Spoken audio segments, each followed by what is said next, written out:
Okay so बताइए कौन सा असाइनमेंट डिस्कस करना। अभी मैं ड्राइव का लिंक खोलता हूँ ना, तो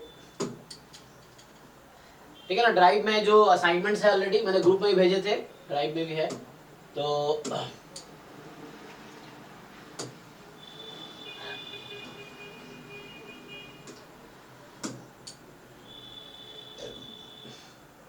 हाँ, कोई पूछ रहा है क्या?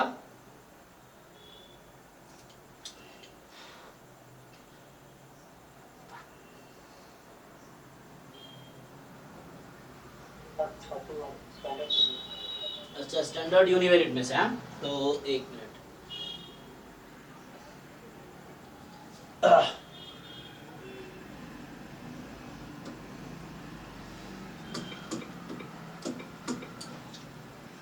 तो ये पी वाई क्यू स्टैंडर्ड है ना, ये सब स्टैंडर्ड यूनिवेरिएट मल्टीवेरिएट पे है। तो ये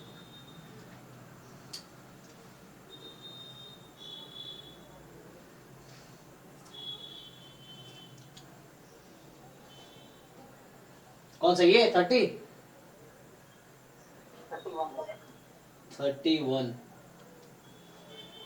अच्छा, ये वाला। अरे यार, इसका कैलकुलेशन थोड़ा करना है, तो कैलकुलेशन किया है कि नहीं?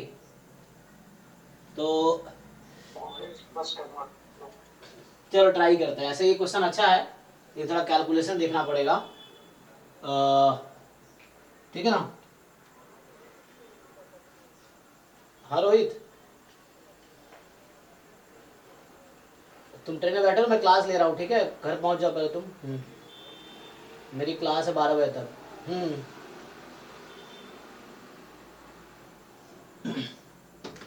चलो, तो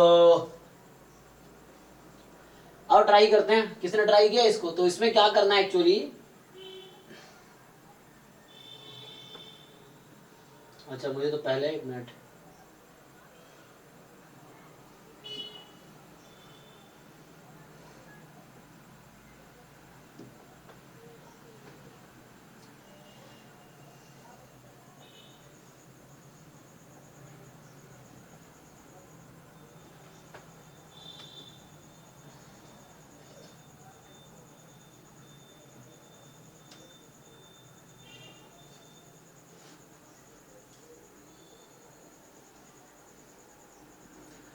देखो जी, सो ये क्वेश्चन कह रहा है कि अच्छा, क्वेश्चन पढ़िए सब लोग। क्या कह रहा है कि in a store a daily demand for milk is random variable having exponential lambda. So day, हाँ सर वो जो बिग स्क्रीन है ना आपके, तो वो मतलब कि व्हाइट या ब्लैक करा दीजिए। अच्छा, व्हाइट सही रहेगा नहीं? तो ब्लैक करा दीजिए। ये ज्यादा ज्यादा चमक रहा है क्या? हाँ हाँ हाँ। चलो व्हाइट कर बाकी लेते हैं, व्हाइट ठीक रहता है। तो हाँ, ये सही है।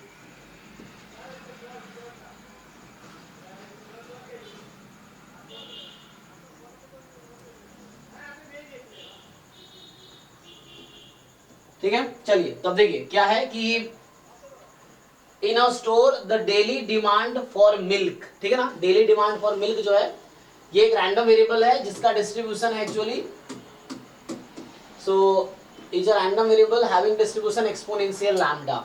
ठीक है, तो वो एग्जाम में दिया होगा। एक्सपोनेंशियल लैम्डा क्या मतलब है? Distribution. At the beginning of the day the store purchase C liters of milk at the fixed price B, okay, per litre. तो उसका टोटल कॉस्ट मतलब टोटल इन्वेस्टमेंट कितने का हो गया? C इंटू बी का per day, okay. The milk is then sold to the customers at a fixed price S, जो कि मोर देन बी है, मतलब जिस प्राइस पे उसने खरीदा था ना।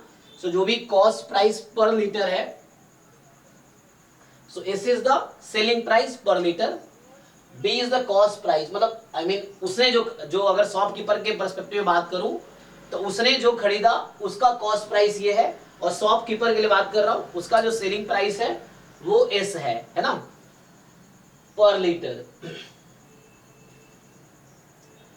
स्टोर के लिए है ना, स्टोर जो है।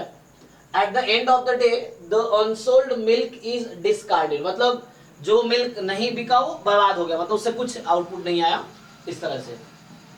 सो then the value of C that maximize the expected net profit for the store. ठीक, तो we have to maximize the expected net profit. तो पहले तो प्रॉफिट निकालना है, फिर उसका एक्सपेक्टेशंस है ना, एंड देन उसको मैक्सिमाइज करना है। सो अब देखो, इस तरह क्वेश्चन एग्जाम में जैसे आए और आपको लगे कि टाइम टेकिंग है, तो you skip for that time. Exam में बहुत सारे क्वेश्चन ऐसे उसको छोड़ना होता है, क्योंकि आपको 100% मार्क्स नहीं लाने हैं। तो जैसे आपने क्वेश्चन पढ़ा, आपको लगेगा कि होगा या नहीं होगा या टाइम लेगा, तो उस टाइम के लिए, जैसे इस तरह क्वेश्चन है, अक्सर आपको प्रॉब्लम होगी, टाइम काफी लगेगा मैथमेटिकली करने में, तो आप उसको उस टाइम के लिए छोड़ सकते हो। आप आगे बढ़ो, बाकी क्वेश्चंस करो पहले। जब सारे पेपर आपने कर लिए, फिर भी टाइम रह गया, देन यू कम डिसाइड को, उसके बाद आओ, क्योंकि आपको 100% मार्क्स नहीं लाने हैं ना वहाँ, क्योंकि तो आपको देखना पहले आसान क्वेश्चन में फोकस करना है, डिफिकल्ट पे नहीं। चलिए ट्राई करते हैं हम लोग। सो यहाँ पे समझिए आप क्या बोल रहा है ये। सो मैक्सिमाइज एक्सपेक्टेड नेट प्रॉफिट, तो प्रॉफिट के लिए तो पहले तो मैं मान लेता हूँ, चलो एक रैंडम वेरिएबल एक्स ले लेता हूँ, है ना। तो जरा प्रॉफिट की बात करते हैं, चलो। अच्छा, ये दिख रहा है कलर, सो इसको रेड ले लो। चलिए, तो प्रॉफिट क्या होता है ना, टोटल, क्या डिफाइन करते हो आप लोग, कैसे लिखो प्रॉफिट का मतलब, फॉर्मूला क्या होता है नॉर्मली, चलो selling price minus cost price, ठीक है। अब x, मैं रैंडम वेरिएबल x लेता हूं, so I consider x as this. So जो रैंडम वेरिएबल मेरा x है, मैं इसको अज्यूम करता हूं क्या, the daily demand for the milk, daily demand. So daily demand for milk, so इसको मैं x कंसीडर कर लिया। x इज द मतलब x लीटर की डेली डिमांड है मार्केट में। सो डिमांड का मतलब उतना सेल होगी, है ना, x लीटर सेल होगी। सो अब लीटर में, और x का डिस्ट्रीब्यूशन मुझे बता रखा है कि एक्सपोनेंशियल लैम्डा है। ओके, सो जरा समझो, यहाँ सिचुएशन क्या है, उसका इन्वेस्टमेंट तो फिक्स है, इन्वेस्टमेंट कितना है, c टाइम b, क्योंकि उसने total store purchase c litres milk at the cost price of fix price b, तो उसका टोटल इन्वेस्टमेंट कितने का हुआ, टोटल कॉस्ट उसका कितना है, cost price c into B ना, ठीक है। अब इसका सेलिंग प्राइस डिपेंड करेगा, तो अभी मैं सेलिंग प्राइस ही पहले निकाल लेता हूं, उसके बाद सब ट्राई कर लेंगे। सो टोटल जो है सेलिंग प्राइस हो गया, टोटल सेलिंग है, सो सेलिंग प्राइस मतलब सीपी बोल देता हूं, एसपी। सो सेलिंग प्राइस और टोटल आएगी उसके पास, कितना होगा, x लीटर का डिमांड है और x वेरिएबल है, ठीक। उसने कितने खरीदे हैं, c लीटर ना, तो c लीटर उसने खरीदा है। ओके, सो क्या हो सकता है आपका, जो मार्केट में डिमांड है या तो c से कम है या c से ज्यादा है, ये सुनो, ठीक है ना। x क्या है, what is x, x is the demand, तो या तो डिमांड c लीटर से कम है या c लीटर से ज्यादा होगी, इक्वलिटी कहीं लगा लो, ऊपर लगा लिया। So either demand is less then c और मोर देन c। चलो, तो उसने c लीटर उसने टोटल परचेज किए हैं और उसका जो सेलिंग है वो x लीटर की है, तो उसका कितना रेवेन्यू आएगा, मैं रेवेन्यू की बात करूं, मतलब टोटल सेलिंग कितने का होगा,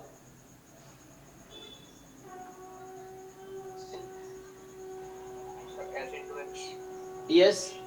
सो s is the selling price per litre और x लीटर सेल हो रहा है डेली, तो s इंटू एक्स, ठीक है। ओके, अब अगर उसका जो सेलिंग है, मतलब सेलिंग है ना, डिमांड, डिमांड मतलब नॉट सेलिंग एग्जैक्टली, मतलब डिमांड मार्केट में जो है, अब डिमांड जो है एक्चुअली अगर c लीटर से ज्यादा है, मतलब मार्केट में डिमांड c लीटर से ज्यादा है, तो उसका टोटल रेवेन्यू कितना होगा, S into C। यस, यहाँ पे एस, अच्छा सी क्या था, कॉस्ट था ना, नहीं एस इंटू बी ना, है ना, सी तो कॉस्ट है उसका, चेक कीजिए एक बारी, मैं सही लिख रहा हूँ कि नहीं, सी इंटू बी, एक मिनट मैं क्या कर रहा हूँ, एक मिनट फिर से दोबारा, मैं खुद कंफ्यूज हो गया, 1 मिनट लेट मी सी। सो अगर उसका जो डिमांड है वो ज्यादा है, चलो एक्स मतलब डिमांड जो है सी लीटर से ज्यादा है, तो कितना सेल करेगा वो, क्योंकि उसने सी लीटर ही खरीदे हैं टोटल, तो टोटल सेल तो सी लीटर ही हो सकता है ना, और किस रेट से वो सेल हो रहा है, पर लीटर सेलिंग क्या है, हाँ तो कितना उसको रेवेन्यू आएगा उस केस में,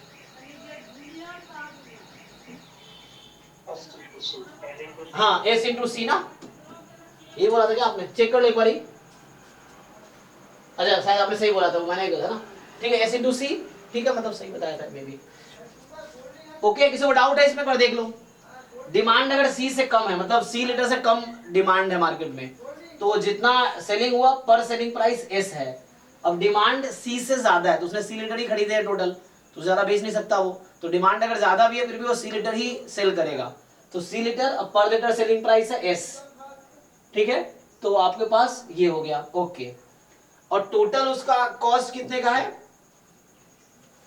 सीबी का, राइट, तो प्रॉफिट कितना होगा, बताइए मुझे प्रॉफिट, ये तो टोटल कॉस्ट प्राइस है, तो प्रॉफिट कितना हुआ, profit net profit, SX minus CB when X is less than C।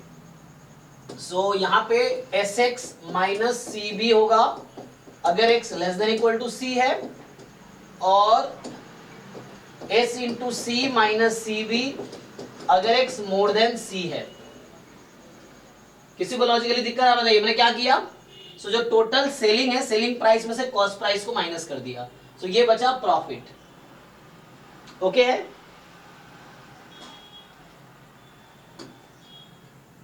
अब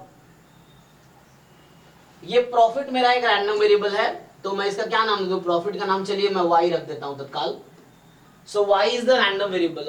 अब मेरा पास ये रैंडम वेरिएबल है, तो मतलब आपको ट्रांसफॉर्मेशन यूज करना है एक्चुअली, है ना, so y is the random variable, this y बराबर S X minus C B जब x less than equal to C है, और y बराबर S C minus C B जब x मोर देन सी है। सो यहां से क्या हम y का डिस्ट्रीब्यूशन निकाल पाएंगे,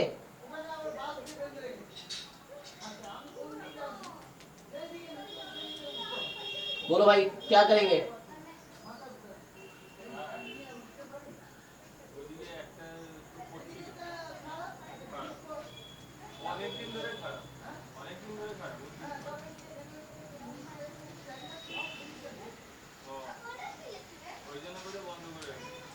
सो ये y आ गया ना, y आ गया x के टर्म में, नाउ आपको y का डिस्ट्रीब्यूशन डिसाइड करना है, मुझे समाउ y का ही तो मीन निकालना है, maximize the expected net profit for the store, expected net profit,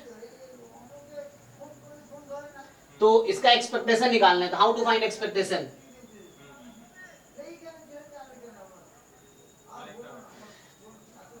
so expectation of y can be written as, दो पार्ट में है ना, so probability x less than equal to c into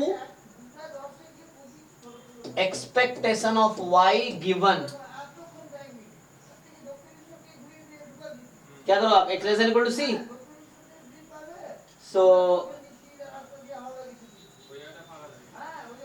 x less than equal to c प्लस प्रोबेबिलिटी, तो ऐसे कर लो, या फिर सीडीएफ निकाल लो पहले, ये भी कर सकते हो,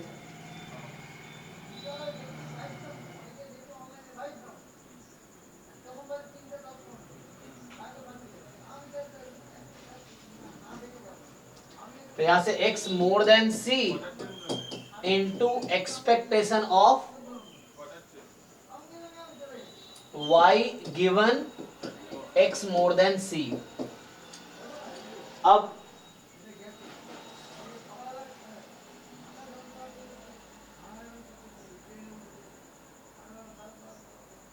आगे कैलकुलेट कर पाओगे?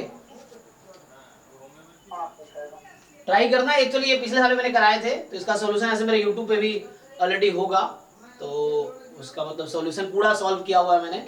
जैम 2022 सॉल्यूशन नाम का एक मेरा वीडियो होगा यूट्यूब पे, तो उसमें इसका फुल सॉल्यूशन किया हुआ है मैंने, पूरा कैलकुलेशन किया हुआ है। सो आगे इसको सिंप्लीफाई करना पड़ेगा तुम्हें, तो अब इसको ट्राई करो। मेन तो यही प्रॉब्लम आती है। एक और अप्रोच है, ये तो मैं सीधा EX निकाल दिया। दूसरा अप्रोच ये था कि आप पहले ये ट्राई करो। ये तो एक्चुअली कांस्टेंट है ना, तो जैसे मुझे probability at y is equal to ये चाहिए, सो SC माइनस CB है ना, so this will be probability x more than C, और यही चीज यहाँ आएगी है ना, ये प्रोबेबिलिटी एट दैट पॉइंट, और ये फाइंड कर सकते हो इजीली।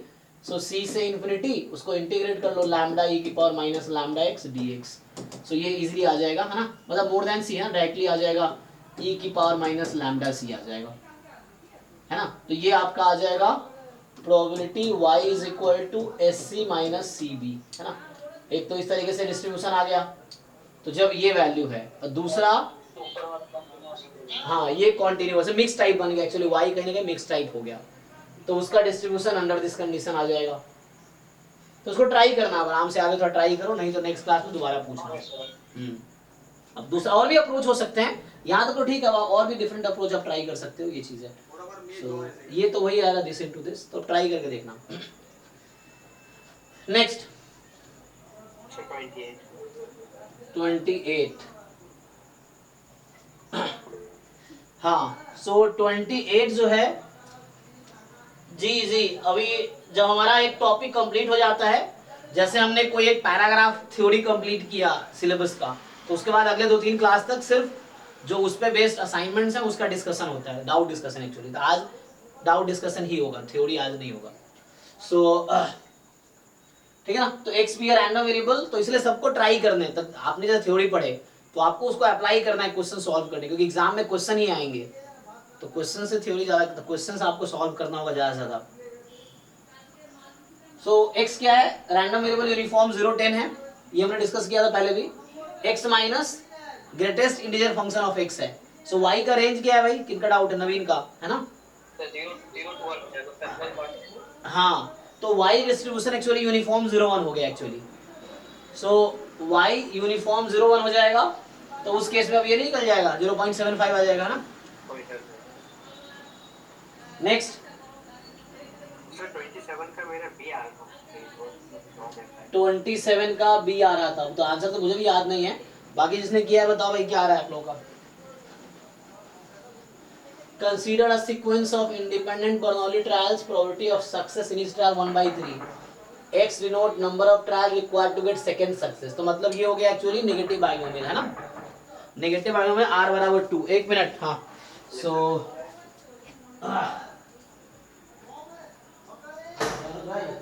कैसे हो?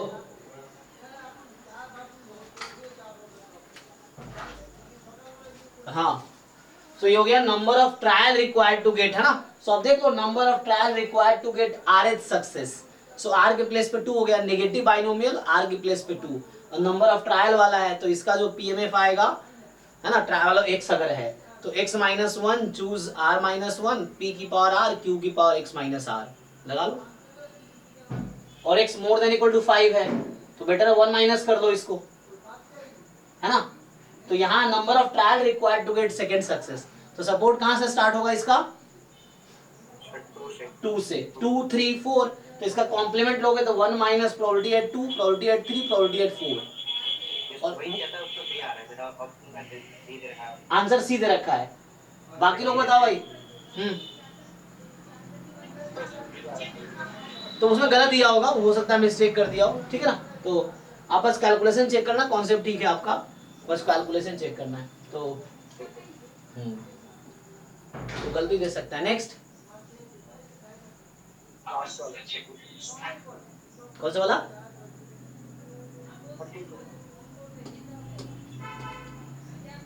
34, अरे ये वाला, हाँ सही हमने अच्छा फर्स्ट बैच में डिस्कस किया। देखो ये भी अच्छा क्वेश्चन, फिर से देखो ये वैसे ही क्वेश्चन है एक्चुअली, तो फिर से आपको लगे कि आप कर पाओगे तो ट्राई करो, नहीं तो स्किप करो, ठीक है ना। इसीलिए जैसे जैम 2022 में हमारा स्टूडेंट वो श्रुति थी, फुल ईयर बैच की, ऐसे नहीं सिर्फ क्रैश कोर्स की, वो पूरे साल हमने पढ़ाए थे उसको, तो उसका 3rd रैंक आया था। तो उसके 60 मार्क्स थे 2022 में, 60 मार्क्स पे 3rd रैंक था। जैम 2023 में जिसका 2nd रैंक है उसके आई थिंक 55 मार्क्स हैं। फर्स्ट रैंक जैम 2023 में फर्स्ट रैंक वाले का 59 मार्क्स है। जैम 2022 में 60 मार्क्स पे 3rd रैंक था जिसका ये क्वेश्चन है, और जैम 2023 में इस बार 59 मार्क्स पे फर्स्ट रैंक था, 55 पे 2nd रैंक था।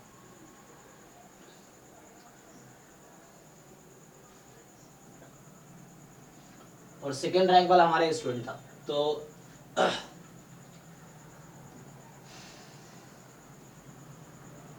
और इस बार मुझे लग रहा है आप में से कोई फर्स्ट रैंक लाएगा। सो देखो, सो क्या होगा, ये कह रहा है कि और यूनिवर्सिटी जो है, university bears the yearly medical expenses of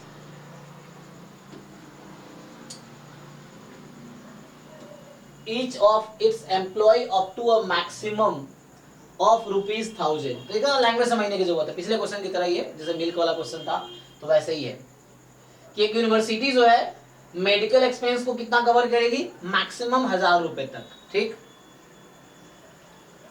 if the yearly medical expenses, तो ये सब क्वेश्चन एग्जाम में छोड़ने लायक है ना, जब आपको लगे कि नहीं कर पाओगे इनिशियली वो क्वेश्चन करो जो क्विकली आप कर लोगे, है ना, ये चीज है, फिर बाद में ये सब करना। If the yearly medical expense of an employee exceeds ₹1000, अब यूनिवर्सिटी 1000 रुपीज की मेडिकल एक्सपेंस बियर कर सकती है। किसी का मेडिकल एक्सपेंस 1000 से ज्यादा हुआ तो क्या होगा, तो अगर किसी का मेडिकल एक्सपेंस 1000 से ज्यादा हुआ then the employ get the excess amount from an insurance policy. So पहले तो यूनिवर्सिटी बियर कर रही थी, तो फर्स्ट सोर्स है university bear the medical expense up to 1000, after 1000 insurance policy bears, है ना, excess amount up to maximum of 500। No मतलब आपका 1000 तक अगर मेडिकल एक्सपेंस यूनिवर्सिटी देगी, 1500 तक है तो 1000 you will get from university and rest जो भी एक्सेस है 1500 तक, so rest you can get maximum 500 from the insurance policy. If the yearly medical expenses of a randomly selected employee has uniform 250 to 1750, अब बता दिया आपको कि कोई भी जो एम्प्लॉय है उसका जो ईयरली मेडिकल एक्सपेंस है that is uniformly distributed between 250 to 1750। तो मतलब जिसका ईयरली मेडिकल एक्सपेंस होगा 250 से 750 तक ही होगा, 750 ज्यादा नहीं होगा, 250 से कम नहीं होगा। अब distribution, Y denote the amount of the employ get from the insurance policy, ठीक है। तो इनिशियली मान लो X मैं ले लेता हूं, इसने X तो दिया नहीं, मैं अपनी मर्जी से X मान लेता हूं, किसको, yearly medical expense of the employee, है ना,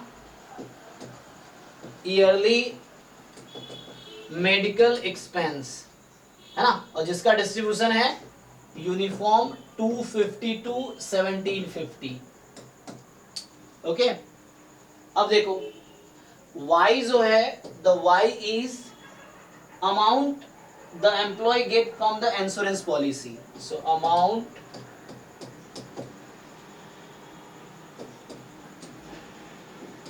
employ get from insurance policy, ठीक है, इस तरीके से। So amount employ get from insurance policy. आइए वाई को देखते हैं क्या हो सकता है, ठीक है ना, जैसे हम प्रॉफिट देख रहे थे, वाई की वैल्यू देखते हैं क्या हो सकता है। सो ईयरली मेडिकल एक्सपेंस एम्प्लॉय का है ना, सो अगर एक्स की वैल्यू 250 से लेके 1000 तक है,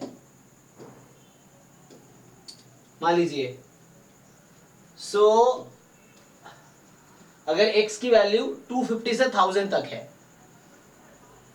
तो y किसके इक्वल होगा, 0। हाँ, आपको देखना y क्या था, amount employ get from insurance policy. So y is the amount employ get from insurance policy. So पहले 1000 रुपीज, फर्स्ट 1000 रुपीज जो है वो यूनिवर्सिटी बियर कर रहा है, उसके एक्स्ट्रा जो है वो हमारा इंश्योरेंस पॉलिसी बियर कर रहा है, और उससे भी एक्स्ट्रा होगा तो क्या करेगा, वो जेब से लगाएगा अपना.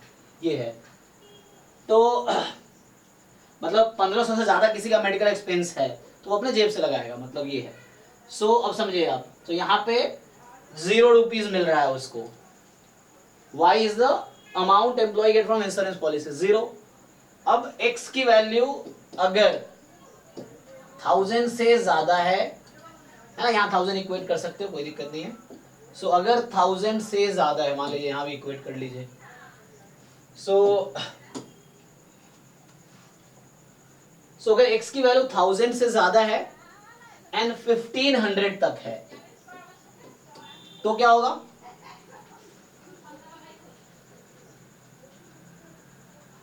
So how much amount will they get. 500. Exact 500 थोड़ी मिलेगा. मान लो x की वैल्यू 1100 है, suppose x is 1100, then X minus 1000. हाँ, so they will get x minus 1000, जो एक्सेस अमाउंट है ना, the excess amount that will get. So 1000 तक तो यूनिवर्सिटी बियर कर रहा है, so x is 1000 to 1500. So जो भी एक्सेस अमाउंट है मोर देन 1000, सो x की वैल्यू हो सकती है 1200 है, सो 200 इंश्योरेंस पॉलिसी देगी. सो x minus 1000. And what if x is more than equal to 1500 or more than 1500?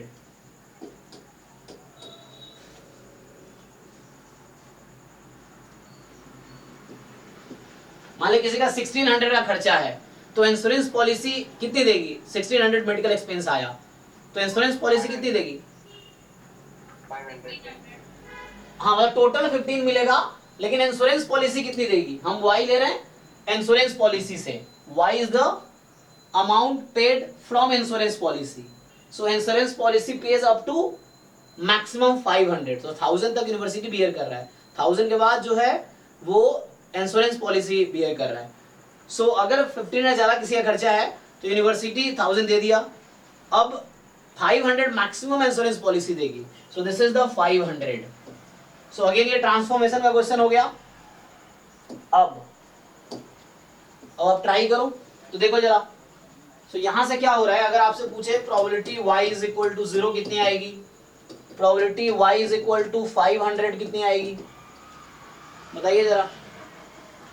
So y 0 कब होगी, जब x 250 से 1000 है.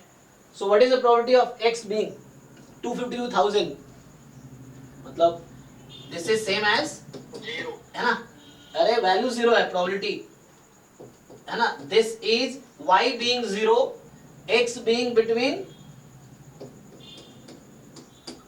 250 to 1000. x का जो डिस्ट्रीब्यूशन ये है यूनिफॉर्म 250 to 1750.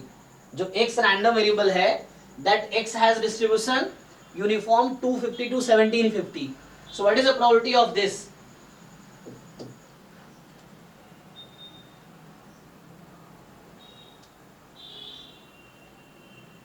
x का डिस्ट्रीब्यूशन यहां दे रखा है, x is this.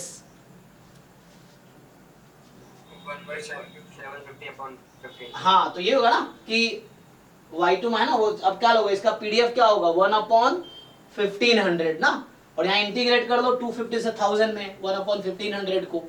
So 1/1500 is the PDF of x. Uniform का पीडीएफ क्या होता है 1/b minus a. So x का पीडीएफ है 1/1500 इंटीग्रेट फ्रॉम 2000 दिस, तो 750 गैप है ना अपॉन 1500. कितना आ गया 1/2. Okay, what is the probability y being 500. So y की वैल्यू 500 कब होगी, जब x की वैल्यू, अच्छा 15 से कहां तक जा सकती है, ये भी तो रेस्ट्रिक्टेड है ना. तो x की वैल्यू कहां से 1500 से कहां तक, टोटल 1750 तक ही है, इस तरीके से. सो y 500 कब होगा, जब x की वैल्यू 1500 टू 1750 है, ठीक है ना. सो बताइए ये कितना आएगा. So what is the probability y being 500?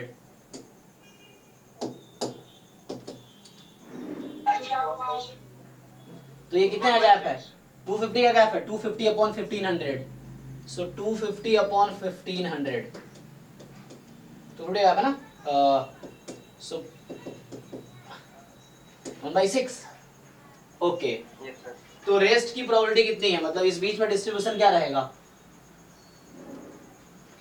So what is the probability of y being between 0 and 500? Total sum तो 1 होना चाहिए ना? तो कितना आ जाएगा यहाँ से?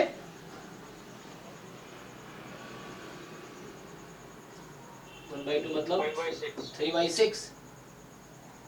नहीं, टोटल y बराबर 0 होने की प्रोबेबिलिटी थी वो 3/6 मतलब 1/2. y 500 की दिस. तो इन दोनों के बीच होने की प्रोबेबिलिटी कितनी है? 2/3. तो 2/6 मतलब 1/3. 1/3 का मतलब ये हो गया कि x की वैल्यू यहाँ पे क्या है? 1000 to 1500 ना. तो इस कंडीशन में अच्छा सॉरी 1/3 13 नहीं 1/3. तो मीन्स व्हाट कि y 0 से 500 का मतलब ये हो गया कि ठीक है ना. सो y की वैल्यू ये होगी 1/3 मतलब ये हो गया लाइक x माइनस 1000 का डिस्ट्रीब्यूशन क्या होगा ऐसे भी जब x 1000 से 500 में है तब when x is between 1000 and 500 तो x माइनस 100 का डिस्ट्रीब्यूशन क्या होगा? x माइनस 100 का रेंज क्या आएगा यहाँ से? x माइनस 1000 का रेंज क्या है? 500 to 1000 सॉरी 0 to 500 ना. 0 to 500. हाँ 0 to 500 मतलब यूनिफॉर्मली डिस्ट्रीब्यूटेड है 0 से 500 मतलब लाइक इसकी प्रोबेबिलिटी 500 अपॉन जो 1500 इसलिए 1/3 है. ओके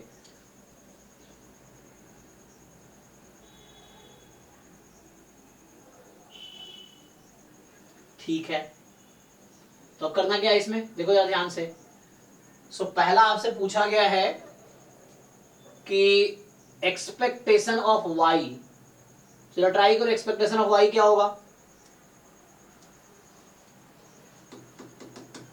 एक्सपेक्टेशन ऑफ y तो y पे 3 कंडीशन है ना.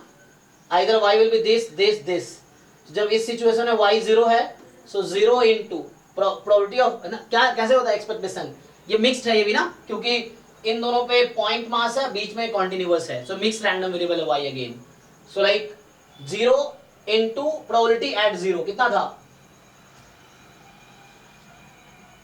कितना है भाई? 0 प्रोबेबिलिटी 1/2 प्लस वैल्यू है 500. What is the probability of being 500? 1/6 plus इस बीच में होने की प्रोबेबिलिटी कितनी है? 1/3 and they are uniformly distributed 0 to 500. तो कितना आएगा मीन इसका? Uniformly distributed 0 to 500. ये इसका डिस्ट्रीब्यूशन यूनिफॉर्मली डिस्ट्रीब्यूटेड होगा 0 to 500. इसका मीन कितना आता है? x minus 100 है ना ये x minus 1000 है.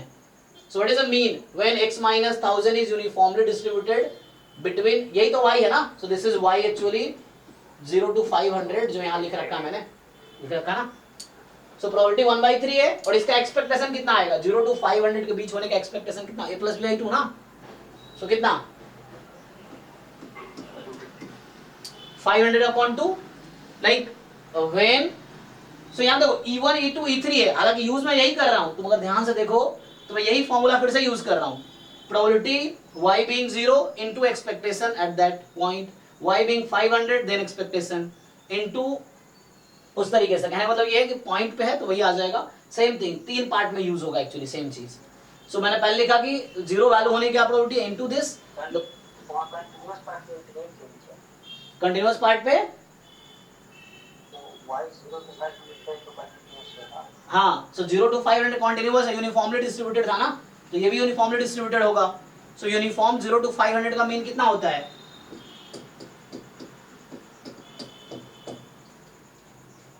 ठीक है ना. तो इस कंडीशन में y ऐसा है.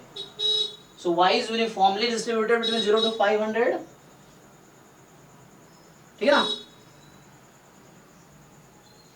क्योंकि x तो यूनिफॉर्मली डिस्ट्रीब्यूटेड होगा ना 1000 to 1500 उस केस में. सो ये प्रोबेबिलिटी है 1/3 और इस केस में मीन कितना होगा? दिस सिंप्लीफाई करो जरा बताओ टोटल कितना आ रहा है, ये सही आ रहा है कि नहीं? यस सर सही। ओके, ऑप्शन एक बार चेक कर लेना क्या है इसमें ऑफिशियल में। 500/3 आ गया पहला, तो पहला ट्रू हो गया। नाउ सेकंड पॉइंट, तो ये ए ऑप्शन था। बी ऑप्शन, बी कह रहा है कि probability y more then 300, so probability y more then 300, तो इसका क्या मतलब है, या तुम x में कन्वर्ट कर लो या तो। सो y 300 से ज्यादा कब होगा, जब x की वैल्यू कहां से कहां होगी, y इंश्योरेंस पॉलिसी वाली है ना। 1300 से लेके हाँ, तो उसका खर्चा 1300 से, उसका खर्चा जो है 1300 से 1750 तक रहा होगा। इक्वलिटी यहाँ हटा दो। सो उसका खर्चा जो है इतने तक रहा होगा। अब ये प्रॉपर्टी कितनी आएगी, 1300 से 1750 वाली है ना। इंश्योरेंस पॉलिसी 300 से ज्यादा कब देगी, तो मैक्सिमम 500 देगी ना, तो ये मतलब 1300 से ज्यादा उसका खर्चा है, तभी तो 300 इंश्योरेंस पॉलिसी दे रही है, तो उससे ज्यादा देगी। सो ये कितने गैप है इसमें, 450 का। टोटल कितना था, 1500। यूनिफॉर्म डिस्ट्रीब्यूटर है ना, यूनिफॉर्म का CDF क्या होता है, x माइनस क्या a/b माइनस a ना, उस तरह से। या इस पे इंटीग्रेट कर रहा हूँ एक्चुअली, तुम समझे, इंटीग्रेट कर रहा हूँ 1/1500 को इस इंटरवल पे। तो कितना है, कैंसिल करके दे, हैं 3/10। तो ये 3/10 ये भी सही हो गया।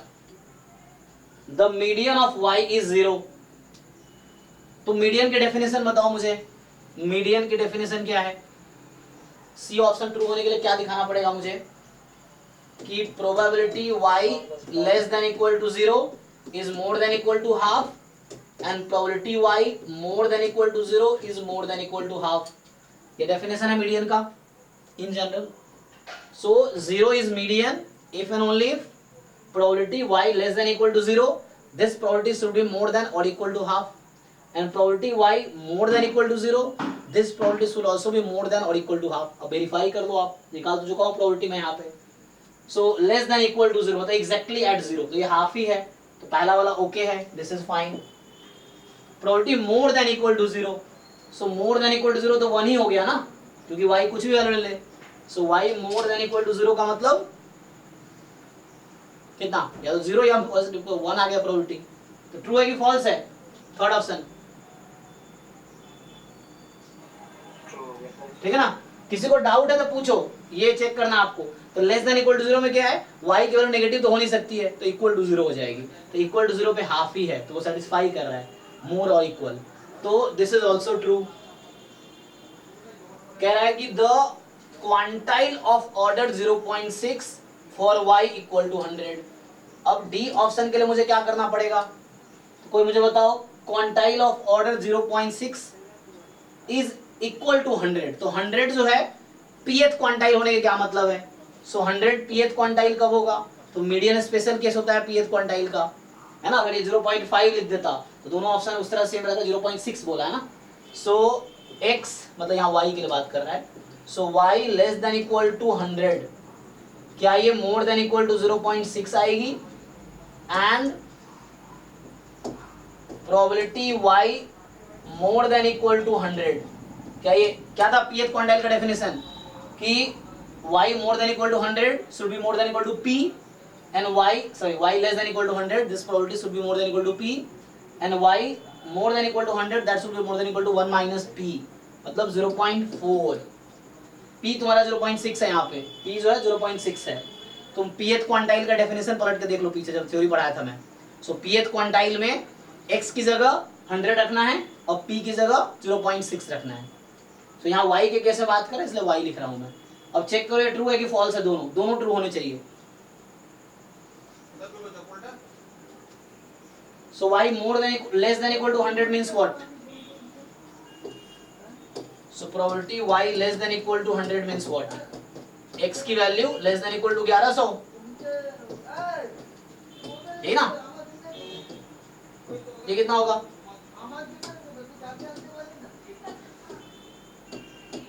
बताओ भाई, ये less than equal to 100 मतलब 250 से 1100, डिफरेंस कितने का है, 850 8 3 11, हाँ। सो 850 अपॉन 1500। मैं एक्स के रेस्पेक्ट में ही काम कर रहा हूँ, यहाँ एक्स आ गया ना, तो इंटीग्रेट करना है आपको एक्स के पीडीएफ को 250 से 1100 में। तो ये कितना आ गया? डेसिमल में बताओ मुझे, कुछ डिवाइड करो जरा, डेसिमल में बताओ। 0.566। सो 0.566। क्या ये ट्रू हो रहा है? No sir. तो ये ऑप्शन गलत हो गया। अब चेक करो ऑफिशियल आंसर की में क्या आंसर है।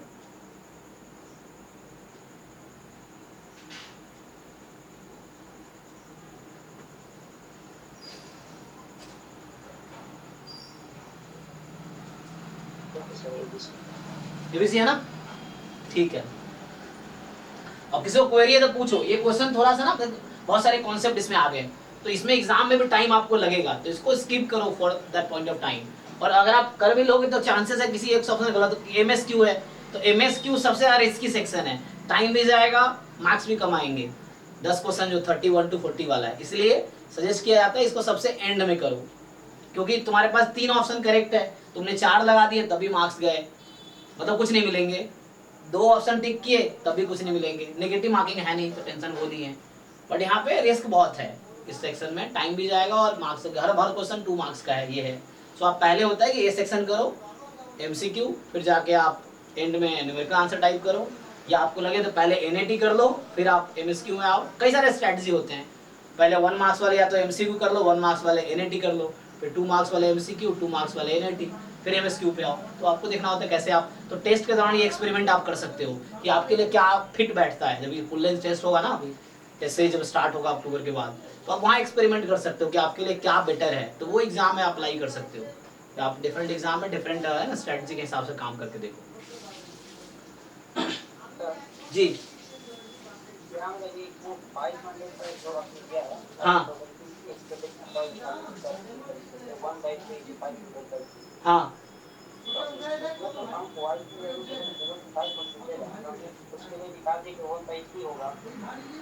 हाँ,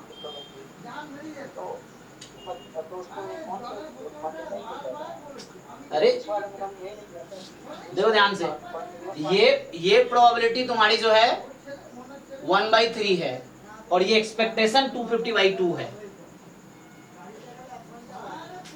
टोटल प्रोबेबिलिटी क्या होता है? Probability of EI into A given EI ना। तो जो प्रोबेबिलिटी ऑफ EI है कि उसकी वैल्यू 0 से 500 में होने की क्या प्रोबेबिलिटी है, तो वो 1/3 है। अब अगर 0 to 500 में है तो एक्सपेक्टेशन क्या है उसका, तो 0 to 500 में है तो यूनिफॉर्मली डिस्ट्रीब्यूटेड है, तो उसका एक्सपेक्टेशन निकाल लो, this into this.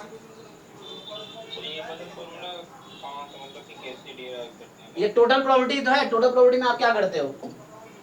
So total probability में आप वहां प्रोबेबिलिटी निकालते हो ना ए की, कि probability of A is equal to probability of E1 into A given E1 plus probability of E2 into A given E2।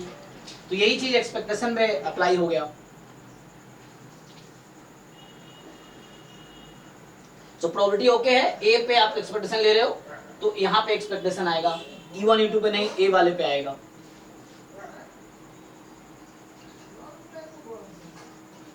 तो ये टोटल प्रोबेबिलिटी है, टोटल एक्सपेक्टेशन है, ये बस समझ सकते हो आप। तो ये E1 ये E2 सेम यहाँ पे है। यहाँ पे यही है कि पहले तो देखा, तुम यही देख लो कि वैल्यू 0 है, और 0 होने की प्रोबेबिलिटी कितनी है? 1/2। तो डिस्क्रीट है, तो डिस्क्रीट में तुम कैसे निकालते हो एक्सपेक्टेशन? डिस्क्रीट में यही रूल है कि value into probability, value into probability, क्योंकि 2 तो डिस्क्रीट था, ये और ये वाला, और ये वाला तो डिस्क्रीट पे हो गया y, तो डिस्क्रीट कन्वर्ट हो गया। तो डिस्क्रीट में तो pi इंटू xi, यहाँ y इंटू pi, ये हो गया। अब जब इसमें है तो पहले तो ये देखना है कि भैया इसमें होने की प्रोबेबिलिटी क्या है। ये तुम्हारा E1, ये E2, ये E3, ठीक है, तो इस तरह से था। तो ये इसमें होने की प्रोबेबिलिटी कितनी है, क्योंकि ये पूरा सपोर्ट तो है नहीं, तो इसमें होने की प्रोबेबिलिटी कितनी है। अब अगर इसी इंटरवल में वैल्यू है तो what is expectation? So then it is expectation. Uniform 0 500 में एक्सपेक्टेशन यूज किया, ठीक है ना?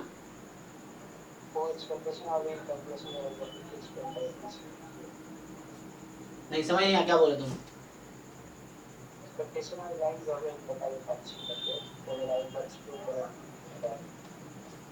इसका या पिछले क्वेश्चन का? इसी का। हाँ इससे का देखो यहाँ जो मैं लिख रहा हूं, यहाँ ऐसे लिखा है, हमें चाहिए था एक्सपेक्टेशन ऑफ y ना, तो यहाँ था कि y मतलब पहला वैल्यू y की क्या वैल्यू है? y की वैल्यू है 0, so 0 into probability y at 0 plus, तो ये एक्सपेक्टेशन डायरेक्टली लिख रहा हूँ यहाँ पे मैं, यहाँ पे एक्सपेक्टेशन डायरेक्टली हो गया। And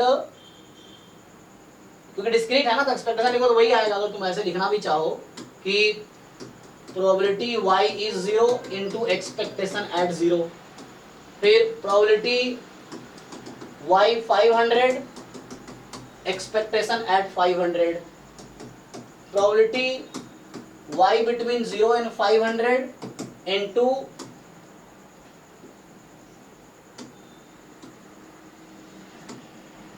into expectation of y।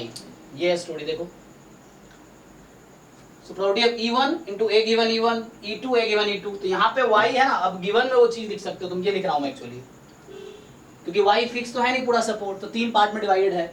E1 into A given E1, E2 into A given E2, E3 into A given E3, ये चीज है।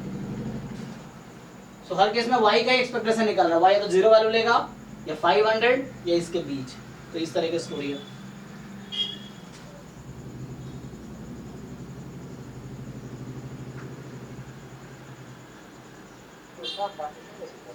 हाँ पार्टीशन यहाँ पे y की कितनी वैल्यू थी? 0, 500 और बीच में यही है ना, तो तुम y की जगह x माइनस 1000 रख दो चाहो तो, जहां y है वहां x माइनस 1000 रख दो। ये जो y है यहाँ पे, बाकी तो सेम रहेगा, तो यहाँ पे तुम है ना 0 into probability at 0 plus 500 into probability at 500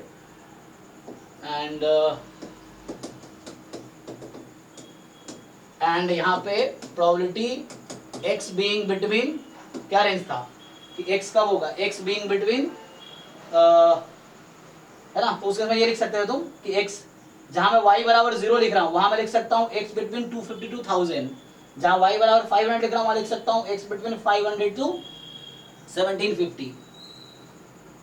and जब यहाँ पे जहां y बराबर बीच में लिखा हूँ यहाँ होगा x बिटवीन 1000 to 1500, ठीक है ना, इनटू एक्सपेक्टेशन ऑफ, y की वैल्यू कितनी थी? 1000, x माइनस 1000 ना, ये वैसे एक्सपेक्टेशन क्या आएगा इसका? a plus b by 2, 250 plus 1750 upon 2, ये कितना होगा? कितना होगा समूह के?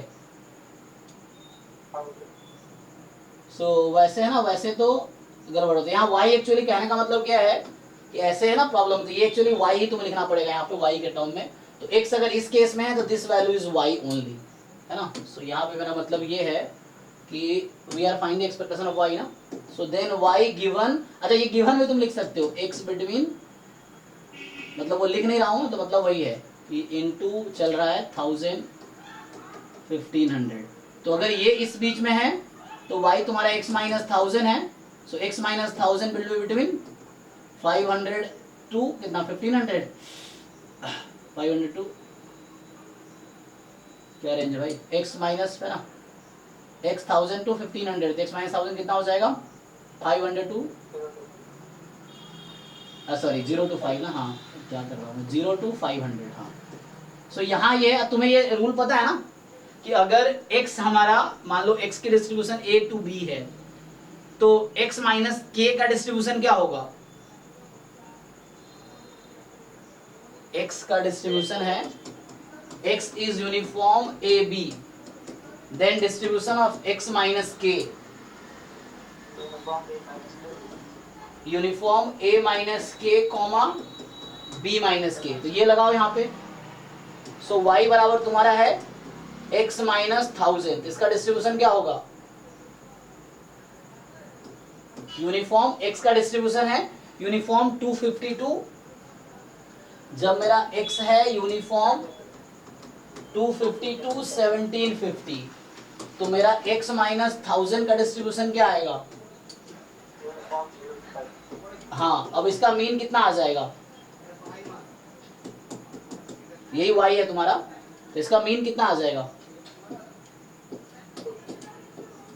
सो 500/2 ना, a प्लस बी बाई 2, 500/2।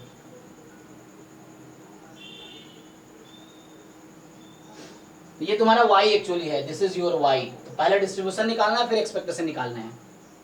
तो ये डिस्ट्रीब्यूशन तुम्हारा ये है, तो ये यूज किया मैंने।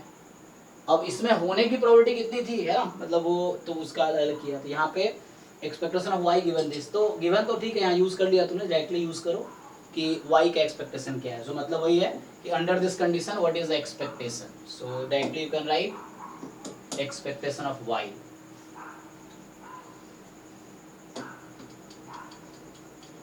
एंड सो यहाँ से लिखी दिया मैंने ये चीज़।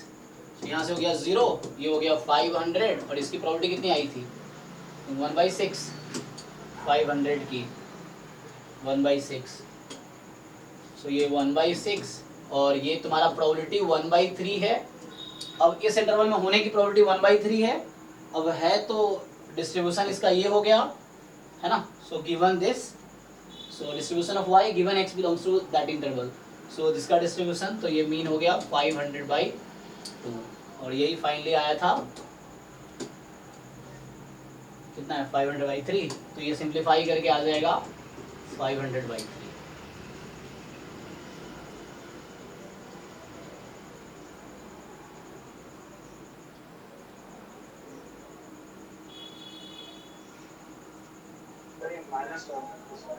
क्या क्या, हाँ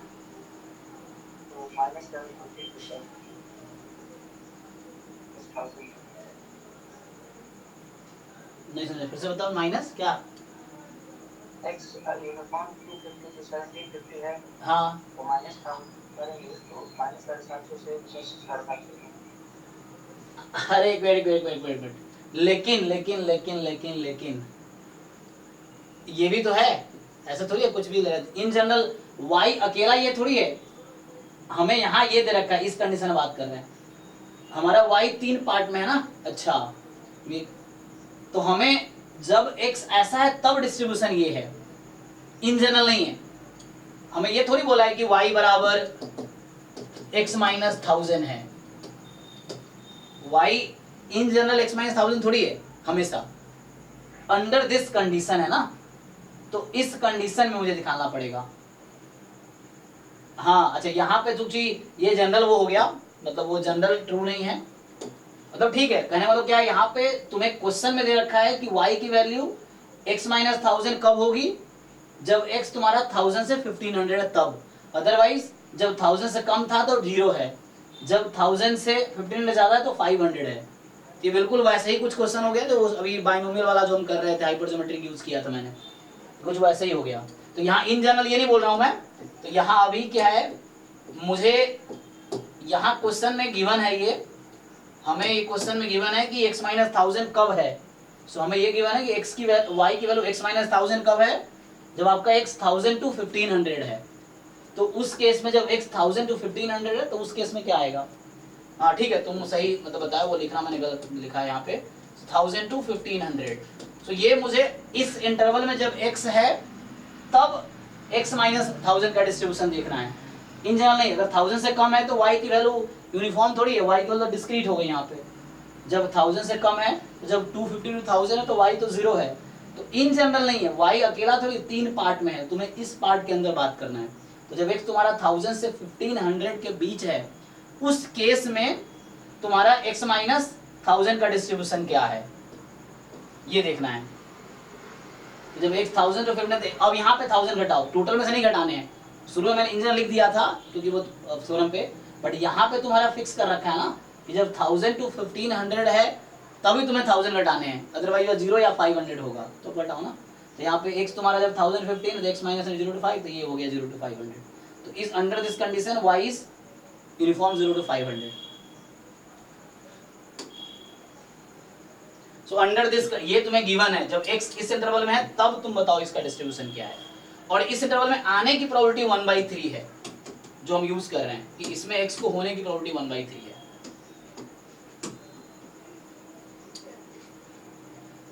तो यहाँ देखिए ना, यहाँ ये करेक्ट कर दिया हूँ मैं। ये इन जनरल थोड़ी हमारा कि y is x minus 100, in general नहीं है। Under condition that when x is between 1000 and 1500 तब हमारा y x minus 100 है, अदरवाइज 0 या 500 है। तो यहाँ पे जब यूनिफॉर्म ये है तब उससे डिसाइड किया हमने कि व्हेन x 1000 से 500 में है तब वैसा होगा। और इसमें होने की प्रोबेबिलिटी 1/3 है, वो अलग से लिखा हमने इसे यहाँ पे।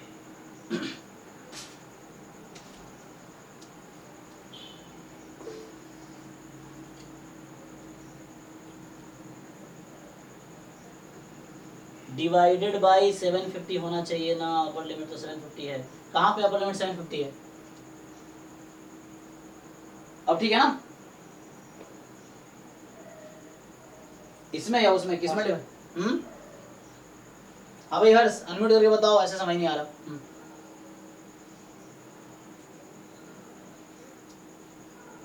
ठीक है चलो, ठीक है ना। तो ये पूरा इंटरवल जो है इनिशियली जो हमारा x की वैल्यू है 250 to 1750 था, बट y डिस्ट्रीब्यूटेड है according to x distribution. So 250 to 1000 में y 0 है, x 1000 to 1500 में y x minus 1000 है, x 1500 to 1750 में y 500 है। सो जब x 1000 to 1500 है तो उस केस में हमारा x minus 1000 0 to 500 होगा।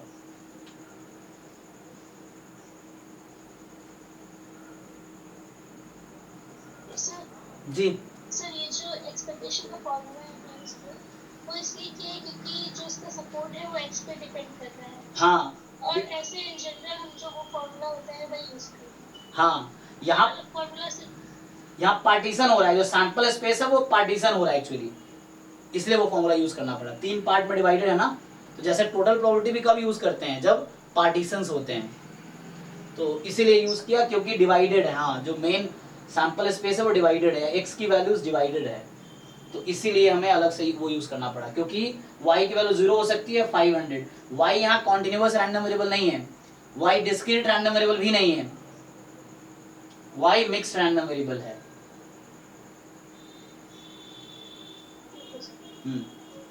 कि y का अगर तुम है ना डिस्ट्रीब्यूशन देखो तो 0 पे भी मास है, 500 में मास है, तो ये तो ठीक है, लग रहा होगा डिस्क्रीट है। बट जब x 1000 से 1500 तो इस बीच में 0 to 500 यूनिफॉर्मली डिस्ट्रीब्यूटेड है, कॉन्टिन्यूअस भी है, तो इसीलिए है ना। तो कुछ इस तरह से अगर ग्राफ आप बनाओगे तो लवली यू कैन से, अगर मैं CDF y का बनाऊं तो कुछ ऐसा होगा कि जैसे ग्राफ आया तो 0 पे जंप होगा, फिर ऐसा, फिर यहाँ जंप होगा इस तरीके से।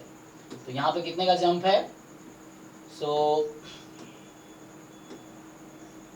है ना, 0 से पहले तो प्रोबेबिलिटी 0 है, 0 पे कितनी प्रोबेबिलिटी थी? 1/2, यहाँ 1/2 का जंप है, यहाँ 1/6 का जंप है। ये कौन सा नंबर है?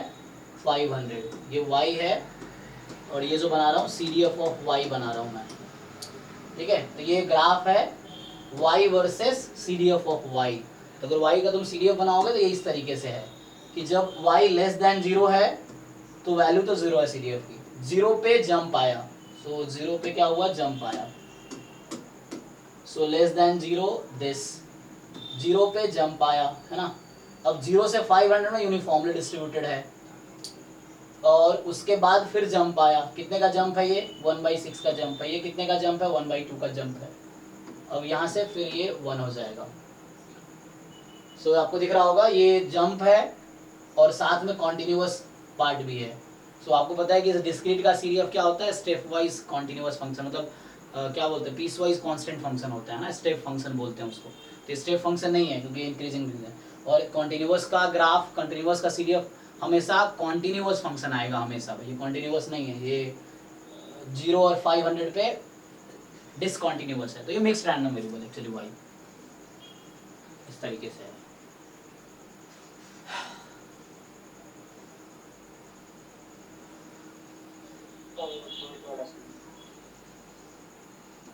कौन सा?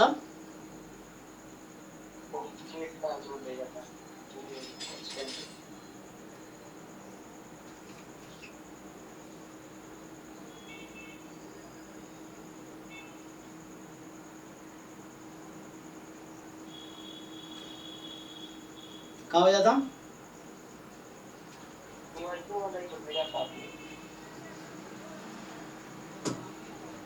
एक मिनट रुको।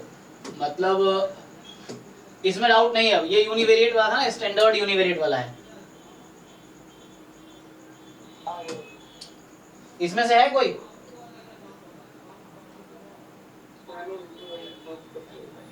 ये तो अभी ओपन किया था, ये सेम ही आई थिंक, ये दोनों दो बार आ गया है। स्टैंडर्ड मल्टीवेरिएट मल्टीवेरिएट हैं ये। अच्छा अभी हम क्या यूनिवेरिएट कर रहे थे, तो ये क्या था? Standard univariate. अच्छा गेट का है ये, ओके। सो वो जैम वाला था, ये गेट वाला है। और भी है जो अभी आया नहीं है सर्च में, और भी असाइनमेंट ना उस नाम से है। सो ये तो गेट वाला है। हाँ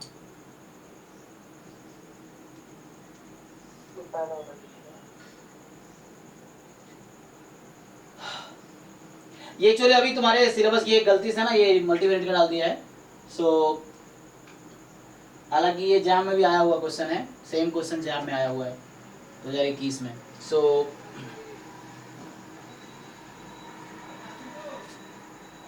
इसका क्या लॉजिक है? क्योंकि थोड़ा सा ऑर्डर स्टैट्स यूज हो रहा है,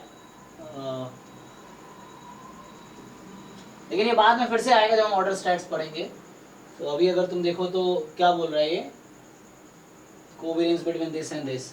एक्चुअली ये जैम के सिलेबस में जो क्वेश्चन ये आया है जैम में, जब ये पूछा है तो उसमें ये नहीं पूछा आपसे कि मीन इसके बीच का कोवेरिएंस का, वहां पूछा है जो x1/xn है ना, ये थीटा पे डिपेंड करेगा कि नहीं करेगा, वहां ये क्वेश्चन है। जैम में अभी आएगा जो हम सॉल्व करेंगे तो वहां पे आपको दिखेगा।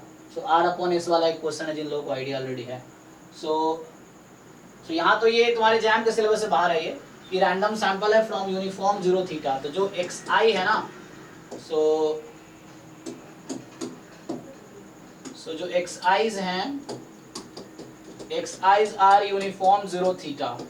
सो xi अपॉन थीटा का डिस्ट्रीब्यूशन क्या होगा? यूनिफॉर्म 0/1। तो यहाँ पे एक्चुअली क्या लॉजिक है, जो फर्स्ट ऑर्डर स्टैटिस्टिक्स है और जो nth ऑर्डर स्टैटिस्टिक्स है, अपॉन थीटा कर दो। उसको लिख सकता हूँ ना, इस चीज को मैं ऐसा भी लिख सकता हूँ,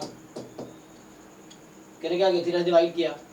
अब इसका डिस्ट्रीब्यूशन थीटा पे डिपेंड करेगा कि नहीं?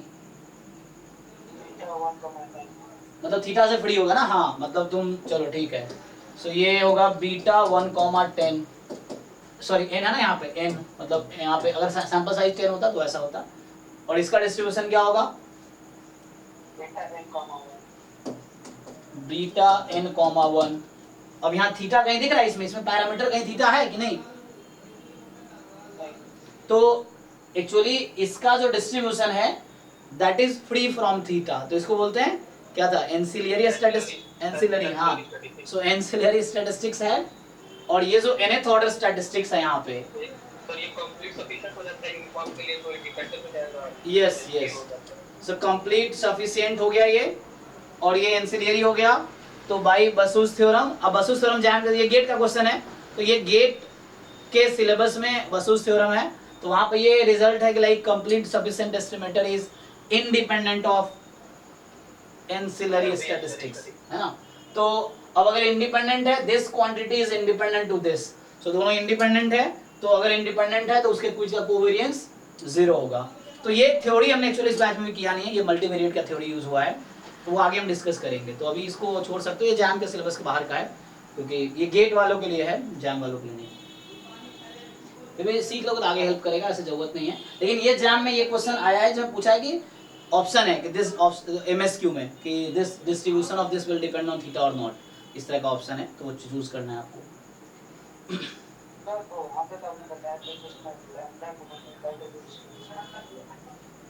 तो वो डिपेंड करता है क्वेश्चन क्या है, वहां पे एक्सपोनेंशियल रहा होगा,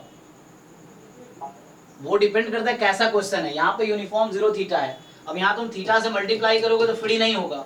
सो हमें ये खुद डिसाइड करना है कि कहाँ पे मल्टीप्लाई करना है, कहाँ पे डिवाइड करना है, ताकि वो फ्री ऑफ पैरामीटर हो जाए। तो यहाँ यूनिफॉर्म 0 थीटा है, तो रिक्वायरमेंट मेरी है कि मैं थीटा से इसको डिवाइड करूँ। अगर यही होता यूनिफॉर्म 0,1/थीटा, तो फिर मैं क्या करता? थीटा से मल्टीप्लाई करता एक्चुअली।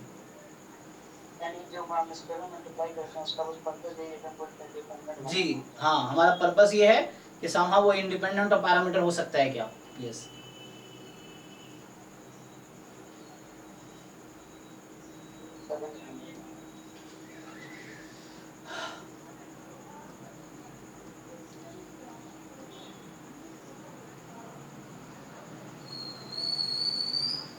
ये भी तुम्हारे सिलेबस से बाहर है।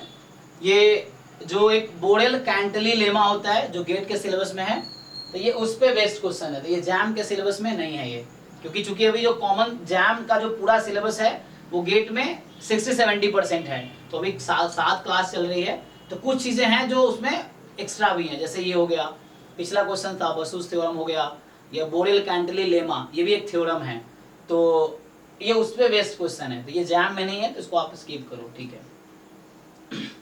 अगला बताओ।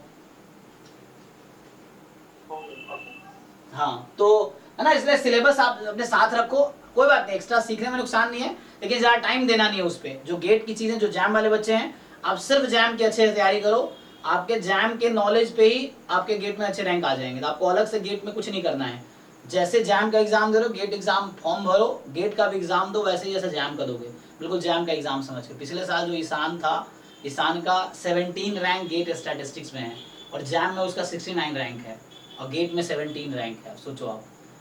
ओके, वो सेम ही डे एग्जाम था, 9 to 12 गेट का एग्जाम था, और इवनिंग में 2 to 5 जैम का एग्जाम था। इस बार कोइंसिडेंस हो गया था कि जैम गेट एक ही दिन पड़ गया था, इस तरह से, बट ऐसा हर बार नहीं होता, पिछले साल है ना, एक दिन का गैप रहता है, आज ये, आज जैम है, कल गेट है, इस तरह से होता है, लेकिन इस बार कोइंसिडेंस था। हाँ तो ये हो गया। और किसी को डाउट है, किसी असाइनमेंट बताइए। ये तो हमारे पास ये हो गया, जैसे ये गेट का स्टैंडर्ड यूनिवेरिएट है, ये जैम का स्टैंडर्ड यूनिवेरिएट है, एक तो यूनिवेरिएट नाम का अलग होगा, तो ये स्टैंडर्ड से मैंने सर्च किया हुआ है, तो इसीलिए ये स्टैंडर्ड आपको दिख रहा है। अगर मैं यूनिवेरिएट से सर्च करूं,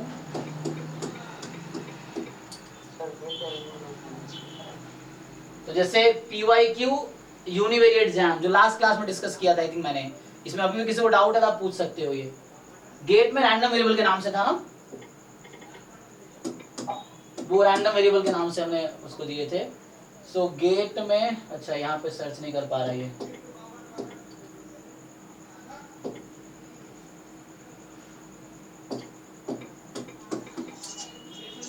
सर जैम का 2023 का ई ऑफ एक्स करके पूछा था, जिसमें प्रोबेबिलिटी था एक्स स्क्वायर इनटू समथिंग करके, वो वाला एक बार बता देंगे क्या? वो देखना पड़ेगा, तो भेजो स्क्रीनशॉट भेजो, ट्राई करते हैं। आपके पास क्वेश्चन ढूंढो, स्क्रीनशॉट भेजो ग्रुप में। हाँ एक मिनट, तो यहाँ पे वो वाला, यहाँ पे क्या रैंडम वेरिएबल का नहीं है, बड़ा लफड़ा है कोई ऐसा।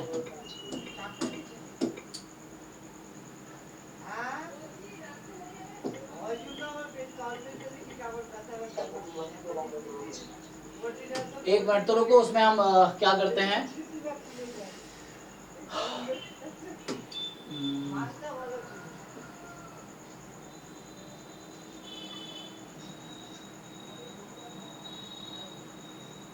ऐसा तो नहीं, मेरे को मैं ऐड कर देता हूँ 1 मिनट में, फ़ोन से ऐड करके यहाँ डाउनलोड कर लेंगे। तो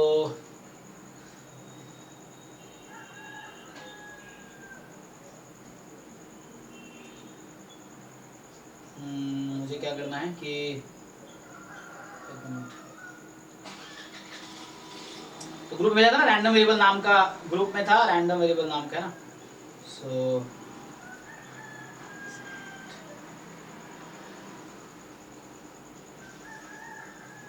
अच्छा, एक्चुअली ये ना, एक्चुअली उस DOC डॉक नाम से होगा इसमें, तो है ना। हाँ, ये कुछ फाइल जो नेम नहीं हुई है ना, इस तरह से आएंगी, तो मैं इसको रीनेम करना पड़ेगा मुझे, तो ये होगा लास्ट में 033 वाला है ना, ये 033 वाला कौन सा है, ये है। अच्छा ठीक है, देखते हैं। हाँ अच्छा, ये तो एस्टिमेशन का आ गया, अरे एस्टिमेशन कैसे आ गया, मैं रैंडम वेरिएबल का देख रहा था, तो एस्टिमेशन नहीं चाहिए ना। और कौन सा है, अरे यार बहुत लफड़ा है।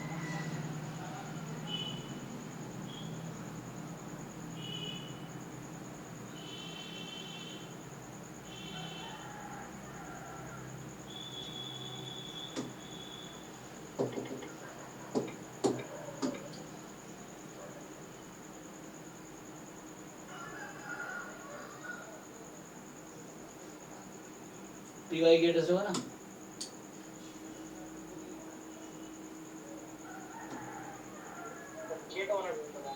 हाँ नहीं, हाँ यस वही ना, तो PYQ रैंडम वेरिएबल गेट के नाम से है, ये है ना पहला वाला आ गया ना। Yes sir. ये फर्स्ट वाला ही है।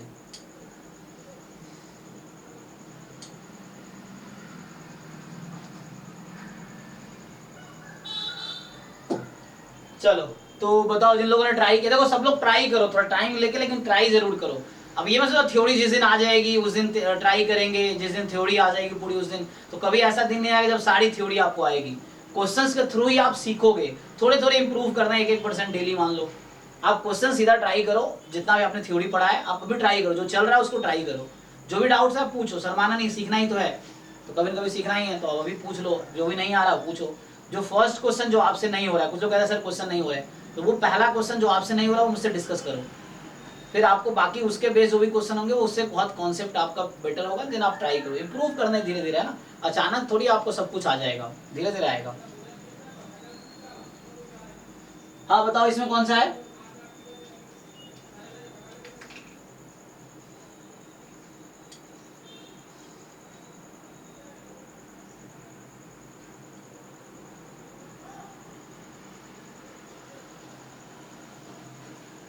ये तो डायरेक्ट फॉर्मूला है, एक लाइन का है भाई अभिजीत। सर ये थोड़ा सा प्रूफ कहाँ से मिलेगा बता सकते हैं? प्रूफ बहुत इजी है, दो मेथड है इसके, देखो ये तो मैंने क्लास में लिखाए हैं। एक्सपेक्टेशन x की power n is equal to n time x की power n minus 1 minus CDF of x dx। ये नॉन नेगेटिव रैंडम वेरिएबल के लिए वैलिड है, ये फॉर्मूला है। तो आप e ऑफ एक्स स्क्वायर, इसका प्रूफ मैं बता देता हूँ, दो अलग अलग तरीके से बता देता हूँ, ट्राई करना। तो ये होगा 2x, ये सेम है, दिस इज सेम एज, इसको आप लिख सकते हो probability x more than x ना। ये क्वांटिटी 1 माइनस CDF क्या होता है? Probability x more than x, तो आप वो भी लिख सकते हो, आप कोई प्रॉब्लम नहीं है। So you can write this as n x की power n minus 1 probability x more than x। ये डायरेक्ट फॉर्मूला था, इसमें करना नहीं, प्रूफ करना, प्रूफ भी कर सकते हैं हम लोग। सो ये है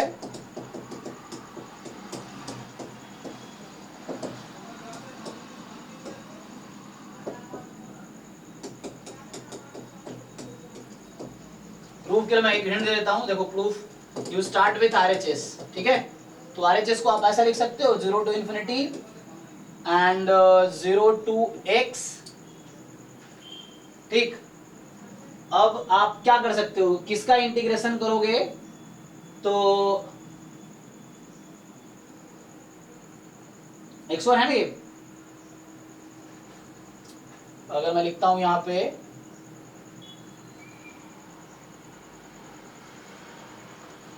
1 माइनस CDF, नहीं तो यहां से PDF आ जाएगा,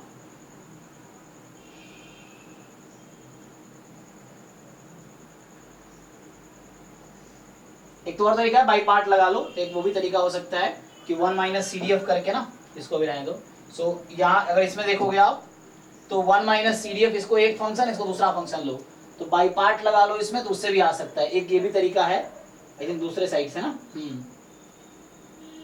इसको डिफरेंस, इसको u लेना, इसको बाहर करो।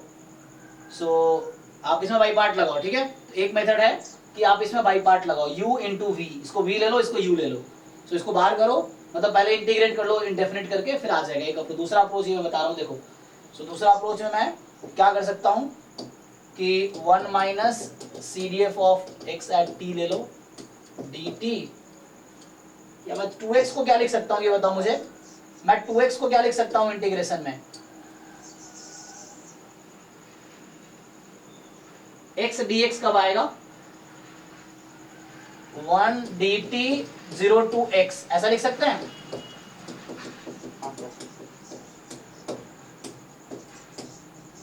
ये लो हो गया, तो तुम्हारा ये कुछ ऐसा हो गया, मतलब इसी को मैं लिख रहा हूं ठीक से, देखो दोबारा 2 बाहर है, अब इसको मैं लिख रहा हूं 0 to x 0 to infinity 1 minus CDF of x dt dx। देख लो सेम है ना, जो ये है उसी को ऐसा लिख सकते हैं दिस थिंग, ओके।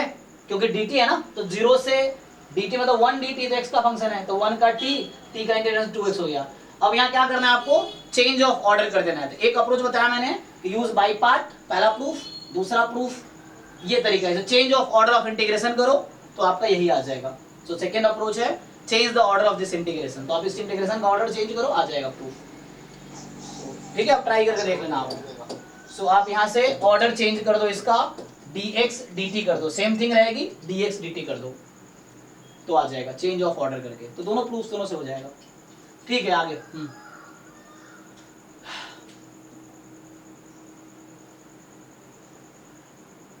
थोड़ा सा जो पीछे वाला साइड दिखा सकते हैं।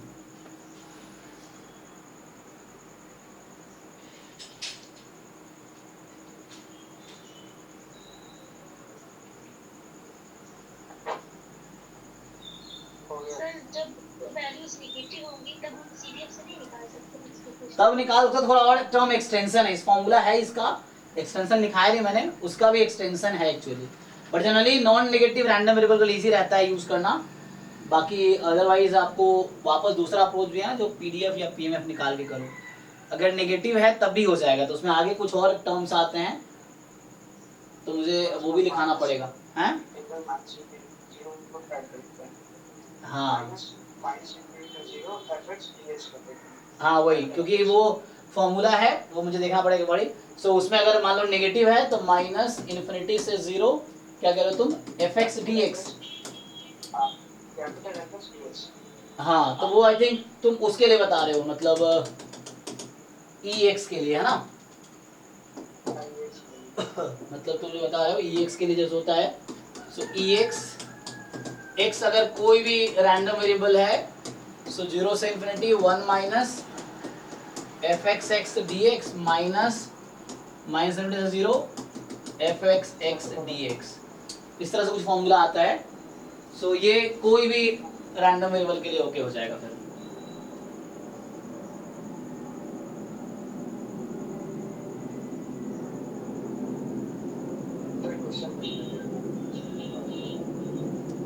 हाँ तो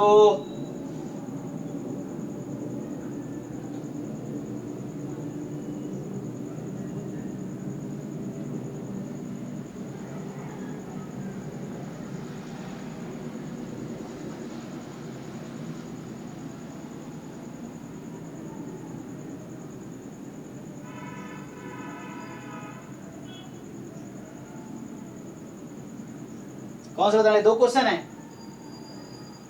हां, नीचे वाला बता दो।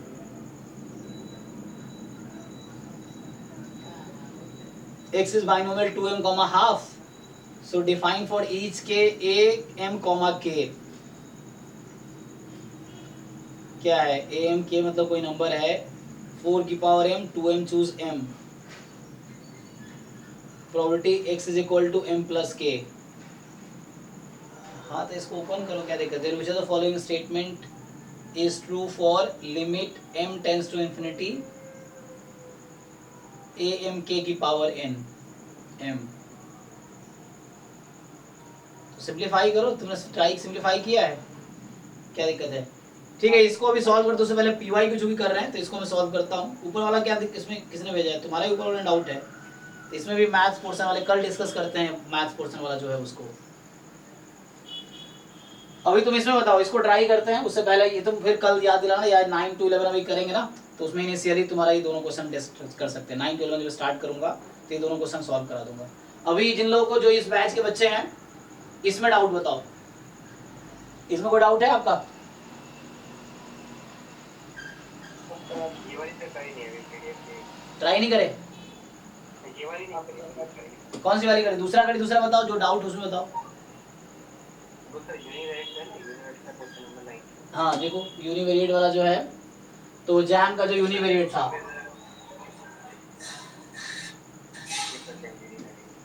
ये वाला यूनिवेरिएट डिस्ट्रीब्यूशन।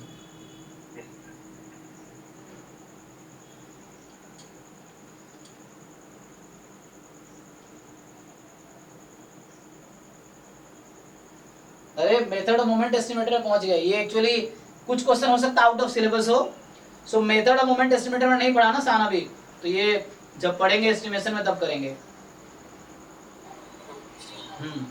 हालांकि आसान होता है ये, ई एक्स बराबर एक्स बार कर दो उससे आ जाएगा, नहीं तो ई एक्स स्क्वायर बराबर 1/n समेशन एक्स आई स्क्वायर कर दो उससे आ जाएगा। तो हाँ इसमें बताओ 19 डाउट है आपका नवीन? ये सर क्वेश्चन है।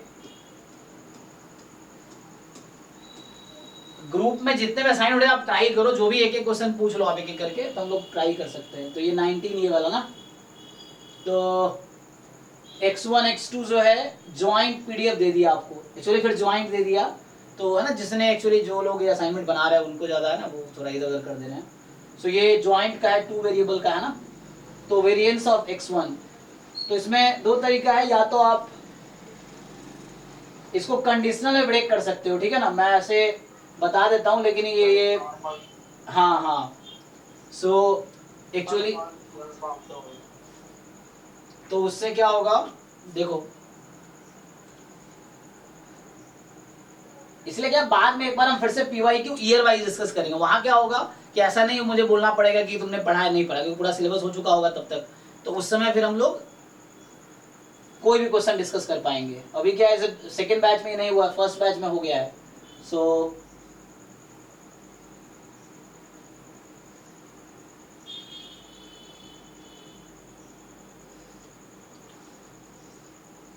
तो होता क्या ज्वाइंट पीडीएफ है ना, तो जैसे ज्वाइंट है तो आप इसको लिख सकते हो, यहाँ पे किसका पीडीएफ इजीली फाइंड करना, 1/√2 pi sigma, okay x1 given x2,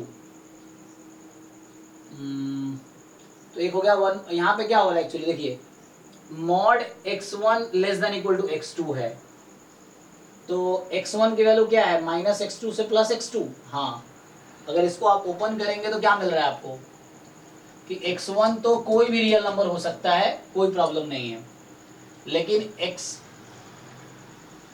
mod x1 ना, अच्छा सॉरी यहाँ पे जो है एक्चुअली रेस्ट्रिक्शन है ना, इस पे रेस्ट्रिक्शन है, x2 क्या है मॉड x1 से ज्यादा है, हाँ सर x2 की डिस्ट्रीब्यूशन 1/√2 पाई e⁻½ x2 स्क्वायर, एक तो ये बन रहा है तुम्हारा, और इंटू 1/x2,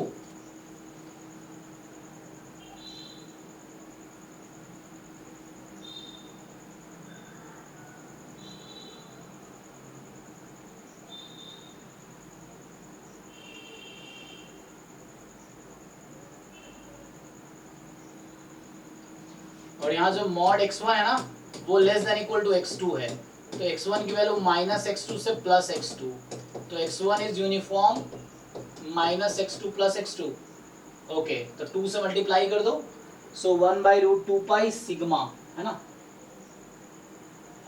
ये कुछ मिस्टेक सा नहीं लग रहा है, ठीक है ये, तो इसको ब्रेक करो जरा, क्योंकि हमें कहेंगे वेरिएंस ऑफ x1 निकालना है, तो मुझे एक्चुअली यहाँ पे यूज करना पड़ेगा वेरिएंस ऑफ x1 का मतलब है expectation of variance of x1 given x2 plus variance of expectation of x1 given x2, तो आपको कहेंगे x1 गिवन x2 चाहिए, सो x1 गिवन x2 तो यही हो जाएगा है ना, जब x2 गिवन है तो x1 given x2 is uniform -x2 + x2, तो पहले यूनिफॉर्म पे फिट करो, इसको कितना हो जाएगा 2x2, अब मुझे इसको बैलेंस करना है, तो ये x1 का डिस्ट्रीब्यूशन हो गया, ठीक है ना, तो ये x1 का डिस्ट्रीब्यूशन है और ये x2 का डिस्ट्रीब्यूशन है, इसमें क्या फिट बैठेगा x2 मोर देन 0 है ना, अच्छा ठीक है, तो नॉर्मल के मॉड का डिस्ट्रीब्यूशन एक्चुअली कोई प्रॉब्लम नहीं है, तो ये जो डिस्ट्रीब्यूशन है ये किसका डिस्ट्रीब्यूशन है एक्चुअली, तुम्हारे पास जो x2 है ना मोर देन 0 है, यहाँ पे x2 पॉजिटिव है ना, तो ठीक है, तो यहां से सिंपली ये आ गया, x2 नॉर्मल नहीं एक्चुअली, x2 का रेंज क्या है 0 से इंफिनिटी, तो मान लो फॉर एग्जांपल मैं नया नाम दे दूं कि एक नया रैंडम वेरिएबल है y जो कि है नॉर्मल 0 1, तो अगर मॉड y को तुम x2 ले लो ना तो उसका ये डिस्ट्रीब्यूशन आएगा, तो f ऑफ x2 x2 लिखोगे, सो 1/√2 पाई e⁻½ x2 स्क्वायर, और 2 टाइम क्यों हो रहा है क्योंकि x2 यहाँ पॉजिटिव है, तो y आपका नॉर्मल 0 1 है, तो x2 जो है मॉड y है यहाँ पे, ठीक है, थोड़ा सा एडवांस हो गया, ज़्यादा हो गया है ना, सो इस केस में, और जो x1 गिवन x2 है, जो x1 गिवन x2 है वो ये डिस्ट्रीब्यूशन है। So x1 given x2 is equal to x2 is this distribution. देख लो अब यहाँ से बता दोगे variance of x1 given x2 और mean of x1 given x2। तो यहाँ से mean of x1 given x2 कितना आ जाएगा? 0। तो ये टर्म तो आपका 0 हो गया, ठीक। सो दिस ये e of x1 given x2 0 है, तो ये बाद वाला टर्म 0 हो गया। अब बचा आपका पहला एक्सपेक्टेशन ऑफ, और variance of x1 given x2 बताओ, x1 गिवन x2 का वेरिएंस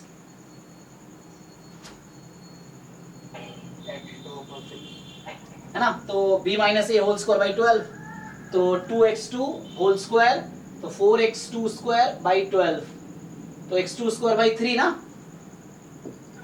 x2 स्क्वायर बाई 3। अब यहाँ से 1/3 बाहर कर लो, e ऑफ x2 स्क्वायर, तो e ऑफ x2 स्क्वायर तो मैं ऐसे भी कर सकता हूँ इसको एक्चुअली 1/3 e ऑफ x2 किसके इक्वल है यहाँ पे, मॉड y के एक्चुअली, तो ये हो गया e ऑफ y स्क्वायर लिख सकते हैं, क्योंकि यहां से x2 का स्क्वायर और y स्क्वायर तो सेम ही आएगा ना, या आप अलग से e ऑफ x2 स्क्वायर निकालो चाहो तो, मुझे लगता है आंसर सेम आना चाहिए, देख लो। नहीं तो आप है ना वैसा करो, काम करो कि एक तो ये कर सकते हो, नहीं तो आप क्या कर सकते हो 1/3 बाहर करो, variance of x2 plus e of x2 इस पूरे का होल स्क्वायर, देख लो ऐसे लिख सकते हैं e ऑफ x2 स्क्वायर को variance of x2 plus e x2 whole square. e x2 क्या आएगा यहां से डिसाइड कर लो आप, √2/π e x2,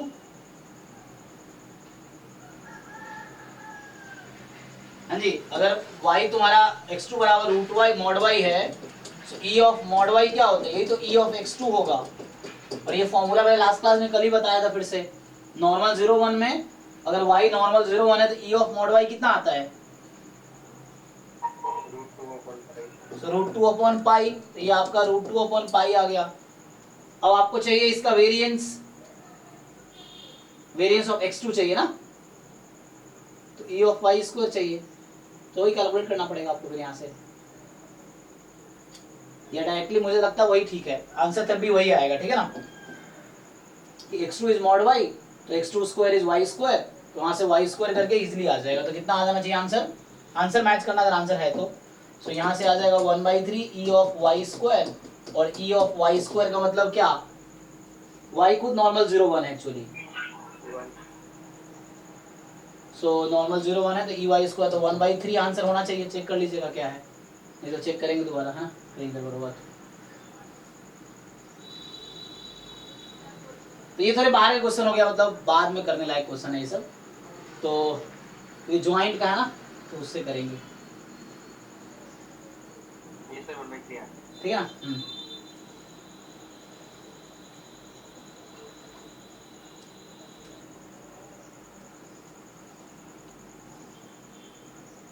बताओ भाई और कोई डाउट है, नहीं अगर डाउट ऐसा नहीं पहले ट्राई करो, या तो नेक्स्ट क्लास में आगे थ्योरी करता हूँ, फिर एक बार ट्राई कर लो, फिर संडे को। हाँ इसमें कौन सा है, यूनिवेरिएट में फिफ्थ एग्जांपल, फिफ्थ एग्जाम्पल, इसमें 5वां क्वेश्चन कह रहे हैं आप? हाँ सर। अच्छा,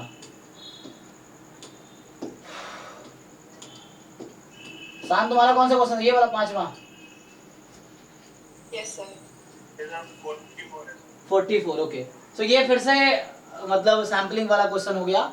ऐसे मैं हिंट देता हूँ, आप इसको मान लो y1, इसको y2, इसको y, ये मैंने संडे सॉल्व किया था शायद, इस संडे नहीं पिछले संडे ये question. So y1 y2 and so on yn ले लो इसको, है ना, हाँ yn। अब आप पहले yi yj के बीच का डिस्टेंस, मैं रफली आइडिया देता हूँ, आप ट्राई कर लेना, हो जाएगा।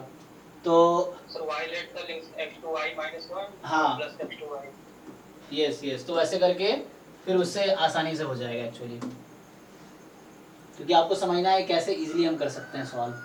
तो यहाँ पे क्या हो रहा है एक्चुअली कि है ना, x1 x2 x2 random variable है, वेरिएंस ईच xi का 4 है, और कोवेरियंस किसी भी दो के बीच का 3 है, फ्री है एक दूसरे से। सो ये मैं क्या करता हूँ, इसको y1 ले लेता हूँ, ये y2 है एंड सो ऑन, ये yn हो गया। तो मेरा जो yn है वो x2n minus 1 minus x2n for all n belongs to natural number. अब आप एक काम करो, पहले कोवेरियंस तो पता ही है मुझे, तो मुझे चाहिए क्या। सो अब ये क्वेश्चन रिड्यूस हो जाएगा, this question is like variance of x y1 y2 up to yn। So नए लोग जो नहीं पढ़े हैं वो इग्नोर कर सकते हैं अभी, क्योंकि ये आगे के कॉन्सेप्ट यूज होंगे। तो अब इसको फॉर्मूला आपको पता होगा, ये इंडिपेंडेंट नहीं है, तो एक तो आप ऐसे लिख सकते हैं summation variance of yi i from 1 to n plus, तो ये तो हर टर्म का वेरिएंस आ गया। अब इंडिपेंडेंट नहीं है तो उसकी वजह से कोवेरिएंस टर्म भी आएगा। सो you can right 2 time summation covariance xi xj, जहां i strictly less than j होगा। 2 टाइम लगाया हूं तो मतलब x1 x2 और x2 x1 काउंट एक ही बार यहाँ कंसीडर करके यहाँ 2 लगा दिया ना, 2 नहीं लगाएंगे तो सारे कंसीडर करेंगे। सो इस तरह से हो गया, और ये वैल्यू क्या होगी 1 से लेके n तक हो जाएगी, या आपको सारे पेयर कंसीडर करने तो भी चल जाएगा। तो आप पहले अच्छा y ना xi नहीं, यहाँ पे y होगा क्योंकि y के लिए लिखना है ना, तो yi yj। अब यहाँ पे अगर आपसे पूछा जाए what is the covariance between yi yj, तो एक्चुअली कोई प्रॉब्लम नहीं है। सो yi का मतलब हो गया आपका, तो एक yi yj same as y1 y2। आप सोचो कि y1 y2 का पहले निकाल के देखो।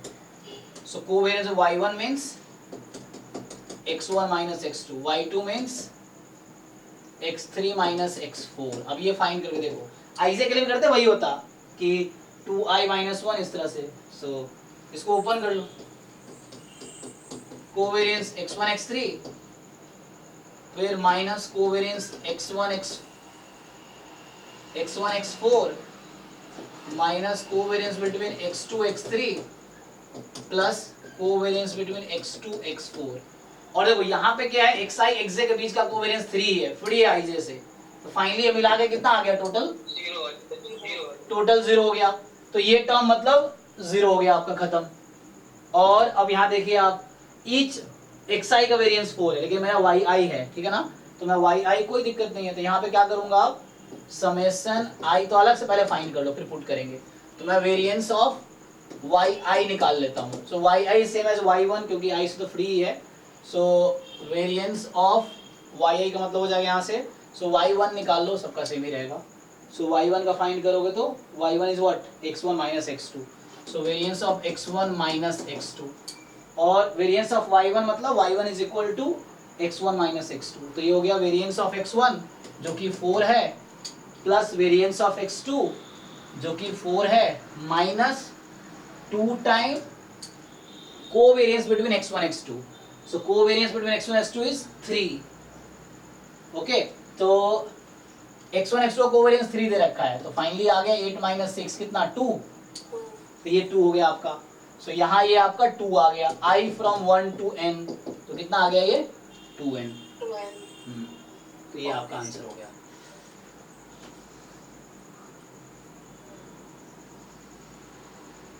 ठीक है, कॉन्सेप्ट समझने के लिए ठीक है। अब भाई सान आपका डाउट था 44। सो जो 44 है इसमें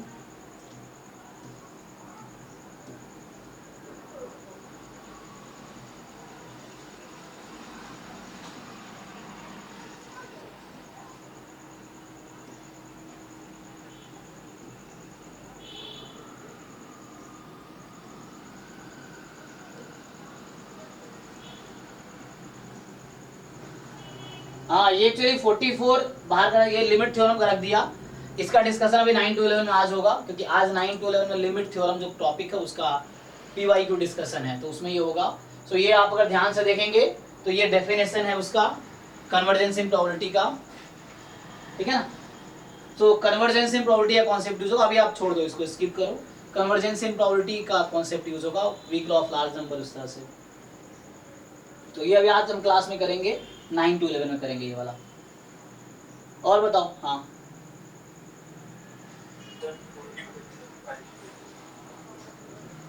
45 तो कल ही किया था मैंने, कल डाउट क्लास में भी किया था, पिछले साल कह रहा हूँ, पिछले संडे को भी किया था ये क्वेश्चन। तो एक्सपेक्टेशन की डेफिनेशन क्या है, इसको आप ओपन करोगे तो क्या होगा, ध्यान दो, ई ऑफ एक्स मॉड एक्स को ओपन करेंगे इक्वल टू क्या लिख सकते हैं डेफिनेशन से। हाँ शांत तुम ही बताओ, इसको मैं ओपन करूंगा, ई ऑफ एक्स मॉड एक्स अगर मैं कैलकुलेट करूं तो इक्वल टू क्या होगा, फॉर्मूला लगाओ,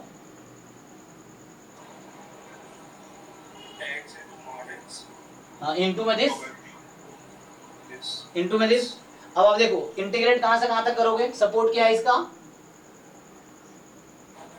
तो ये और फंक्शन होगा ना? Yes yes, so x into mod x time this, वो ऑड फंक्शन है, माइनस इन्फिनिटी से प्लस इन्फिनिटी जीरो हो जाएगा।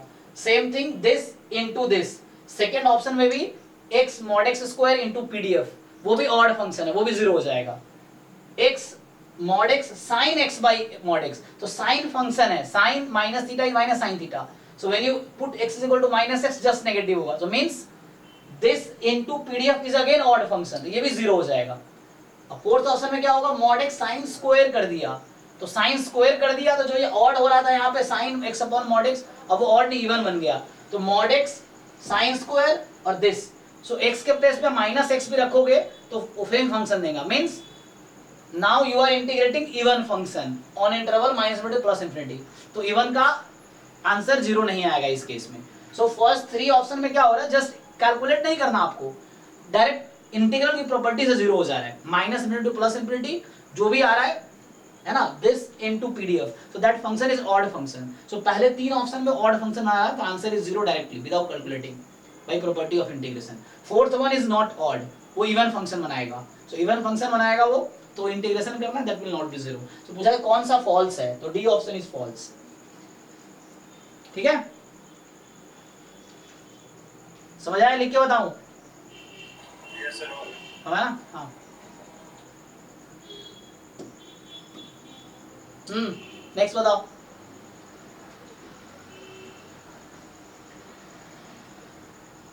सॉल्व करो, सॉल्व तभी होगा।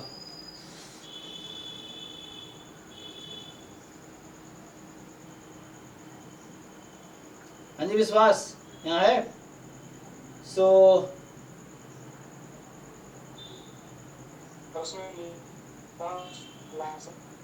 so you are given a random sample of size 3, continuous PDF दे रखा है, ये कंटिन्यूअस पीडीएफ किसका है, बीटा है ना, beta 1,2, okay, so find the 12 in the half percentile of the largest order statistics. Actually थोड़ा सा ऑर्डर स्टाइल बाहर का क्वेश्चन कर दिया नहीं, ऑर्डर स्टैटिस्टिक्स अगर आपको आइडिया है तो आप कर सकते हो।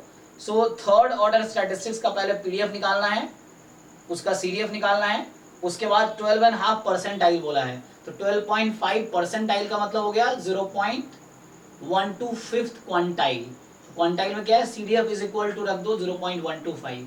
तो आपको ऑर्डर स्टैट्स का आइडिया है,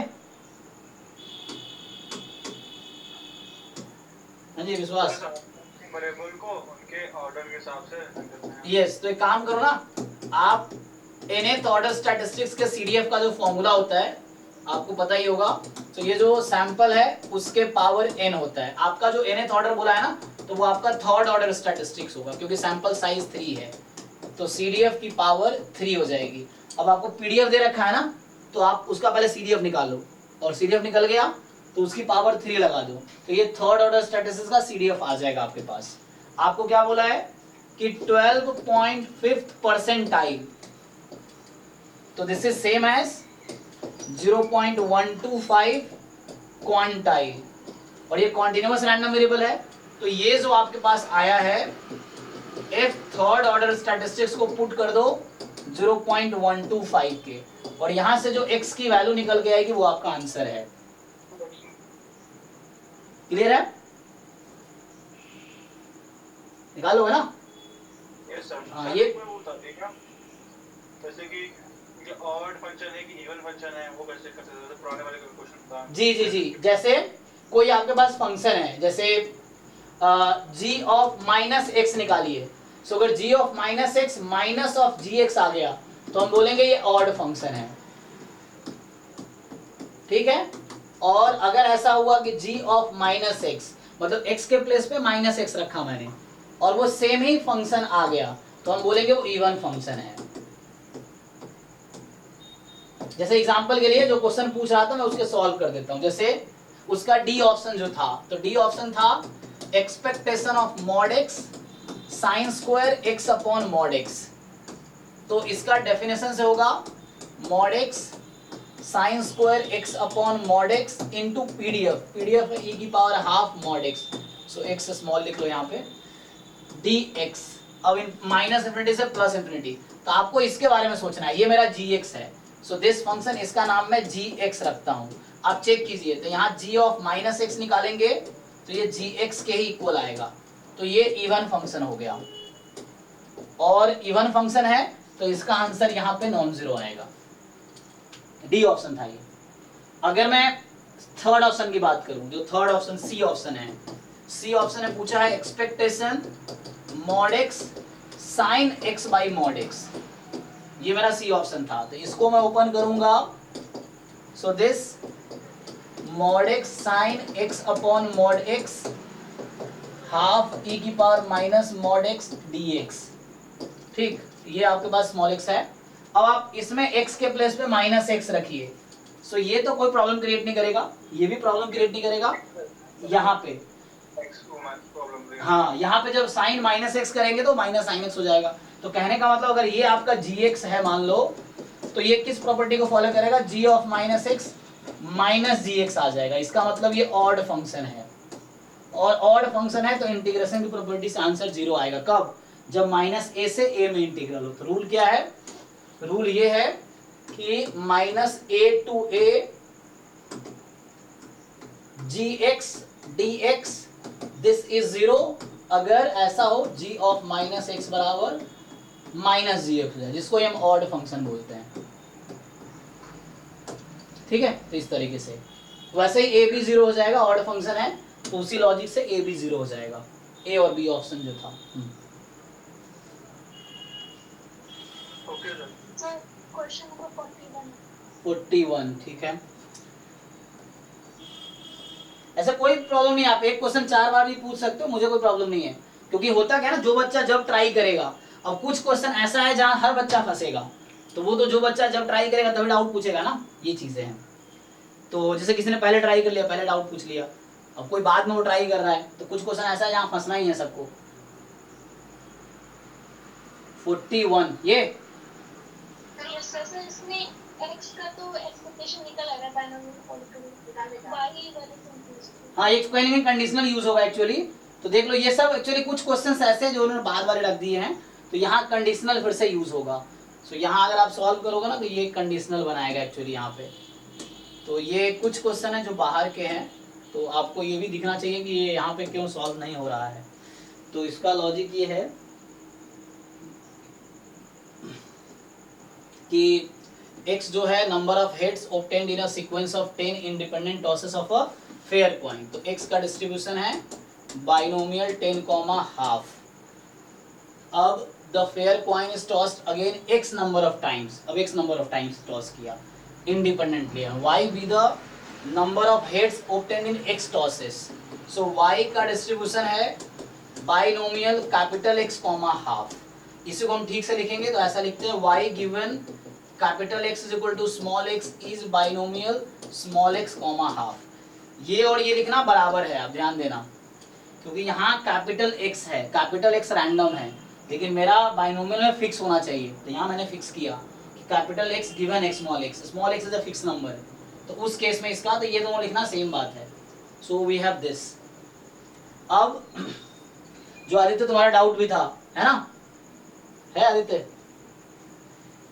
सो हाँ, तुम्हारा ही डाउट था ना अभी इस क्वेश्चन में। सो ये और ये सेम चीज है। तो y be the number of, ठीक है ना, पूछ रहा है then e of x plus, यहाँ पूछ रहा है x प्लस 2y बताओ। तो डायरेक्टली हम y का मार्जिन निकालना डिफिकल्ट टास्क है। तो इस केस में क्या करते हैं, जब मुझे कंडीशनल डिस्ट्रीब्यूशन पता हो तो हम कंडीशनल एक्सपेक्टेशन यूज करते हैं, जो हम आगे ज्वाइंट में पढ़ेंगे। सो अगर इसको आप लिखोगे तो इसको अलग कर लो, ex को अलग कर लो और 2 टाइम ey अलग कर लो। तो x का तुम्हें ऐसे ही पता है, तो x का तो np हो जाएगा 5, 2 टाइम। अब ey तो डायरेक्ट नहीं पता मुझे, क्योंकि e तो इसका फॉर्मूला होता है ई ऑफ y गिवन x। तो यहां से आ जाएगा 5 + 2 e। अब y गिवन x का डिस्ट्रीब्यूशन देखो, सो y गिवन x जो है बाइनोमियल x कॉमा हाफ है, सो इसका np तो x इंटू हाफ हो जाएगा, सो ये आपका हो जाएगा x इंटू हाफ मतलब x/2। तो ये हो गया 5 + 2, बाहर हाफ निकाल दो, बचा अब ex। तो इसकी वैल्यू ये हुई है, बाहर वाला e एज इट इज है, ये वाला चीज इसके इक्वल फॉर्मूले से है, कंडीशनल एक्सपेक्टेशन का फॉर्मूला है उससे। तो यहाँ से आ गया अब, ठीक है ना। तो 5 प्लस ये 2 कैंसिल 5, तो 10 आ गया। यस यस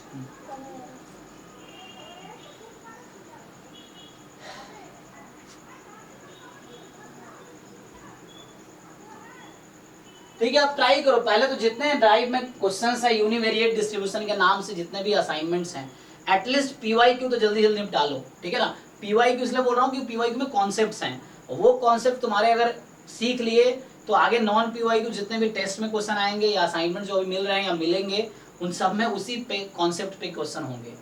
ये है सर 59 में देखिए 59 5, अच्छा ये वाला, हाँ। तो ये एमजीएफ पे बेस्ड क्वेश्चन है। तो सर हम इसको जेबीसेफ से कर सकते हैं, लेकिन चेबीशेव या मार्कोव कब लगाते हैं? जब आपसे बाउंड पूछा हो, अपर बाउंड या लोअर बाउंड क्या है। यहाँ पे एग्जैक्ट प्रोबेबिलिटी पूछ रहा है, तो चेबीशेव कैसे हेल्प करेगा आपको? अरे तो आधा ही आया। सो हमें एग्जैक्ट प्रोबेबिलिटी पूछा गया है यहाँ पे, तो एग्जैक्ट प्रोबेबिलिटी में आप यूज नहीं कर सकते चेबीशेव या मार्कोव एक्चुअली। तो यहाँ पे पता है क्या है, यहाँ पे पहले आपको एमजीएफ निकालना पड़ेगा, और एमजीएफ निकाल के एमजीएफ से एक जो एमजीएफ आएगा ना वो डिस्क्रीट का एमजीएफ आएगा, तो वहां से मुझे पीएमएफ मिल जाएगा, एमजीएफ यूनिकली डिटरमिन्ड डिस्ट्रीब्यूशन। सो एमजीएफ से पीएमएफ आ गया, पीएमएफ से प्रोबेबिलिटी आ जाएगी जो पूछ रहा है। अब एमजीएफ कैसे निकालोगे तो मैं बता देता हूँ। तो एमजीएफ पहले डिसाइड करना पड़ेगा, यहाँ बोला है ना इसने कि x be the random variable such that the MGF of x exist in the neighborhood of 0। बता रखा है MGF एग्जिस्ट कर रहा है, तो हिंट दे रहा है तुम्हें, अब उसमें ये यूज होगा। तो MGF का डेफिनेशन क्या है आप लोगों का, e⁻tx। इसको ओपन करोगे तो क्या होगा, x कौन सा रैंडम वेरिएबल है, x be the random variable such that the momentary function exists in the neighborhood of 0। अब इसने कुछ बताया है x के बारे में, बताओ भाई। सो बताओ एमजीएफ का क्या डेफिनेशन है?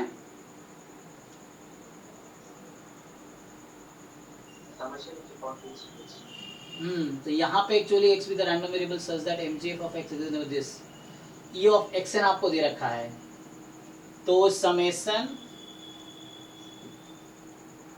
क्या e⁻tx इनटू दिस, पीएमएफ क्या होगा,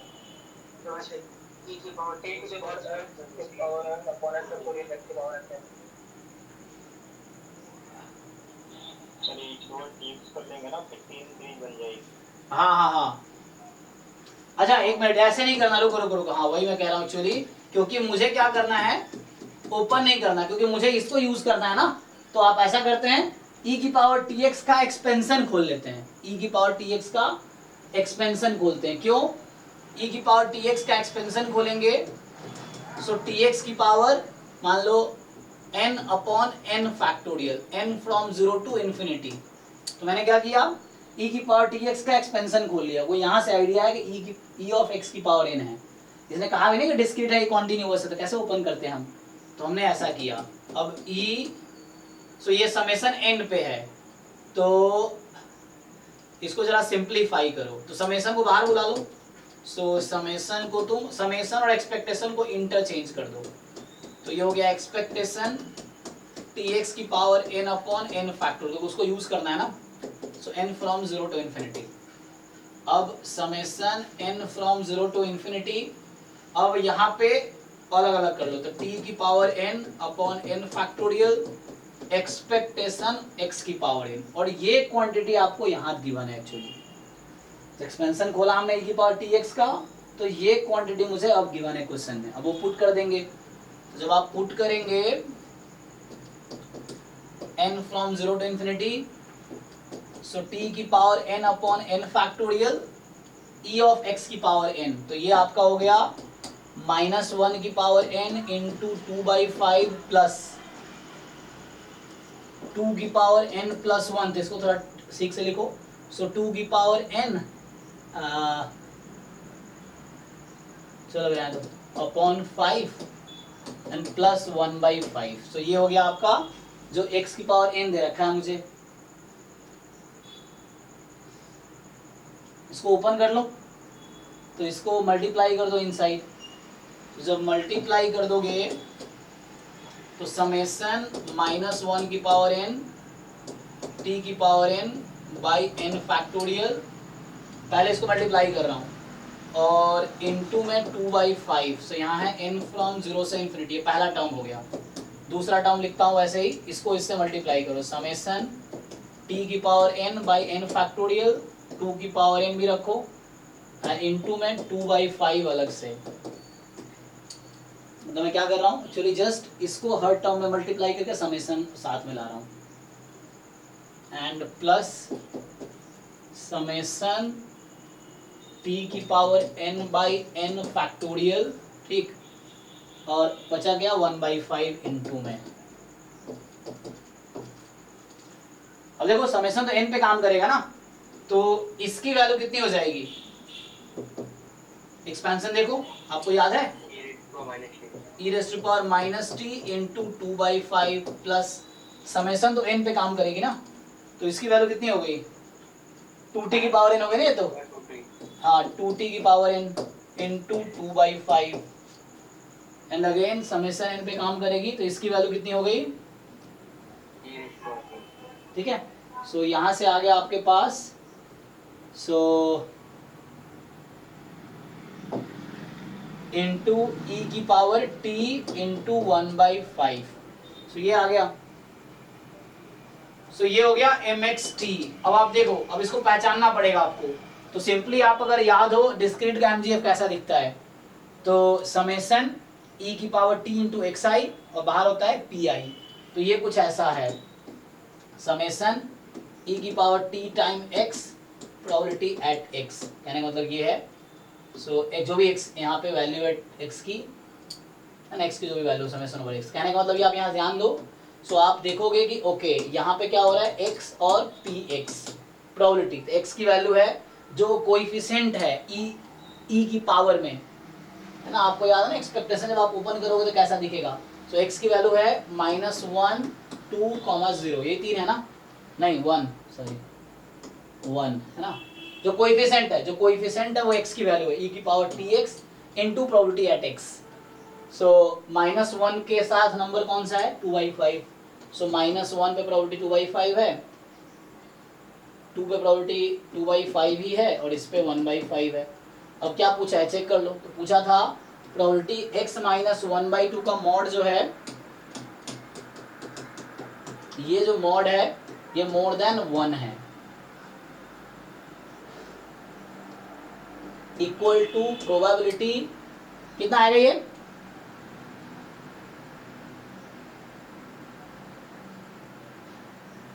वन माइनस कर देते हैं, याद ऐसे कर लो, इसमें कौन सा, देखो चेक कर लो कौन सा सेटिस्फाई कर रहा है, ऐसे काम करो इन तीनों, बस ये चेक कर लो कौन कौन सा सेटिस्फाई कर रहा है इसको। 1 माइनस भी कर सकते हो, -1 रखेंगे तो -3/2 तो ट्रू सेटिस्फाई कर रहा है, 2 रखेंगे तो 3/2 ये भी सेटिस्फाई कर रहा है, 1 रखेंगे तो 1/2 सेटिस्फाई नहीं कर रहा है, तो ये दो वैल्यू सेटिस्फाई कर रही है, इन दोनों पे सम कर लो। सो 2/5 प्लस 2/5, सो 4/5 इसका आंसर है। सर जी सर यहाँ पे ऐसे भी देख सकते हैं ना, जो मतलब कि x माइनस हाफ करके जो है ना, हाँ मतलब कि जिम इक्वलिटी में वो होता है ना, probability of mod of x minus ex greater than हाँ। कांस्टेंट, तो ex यहाँ पे हाफ नहीं बन रहा है।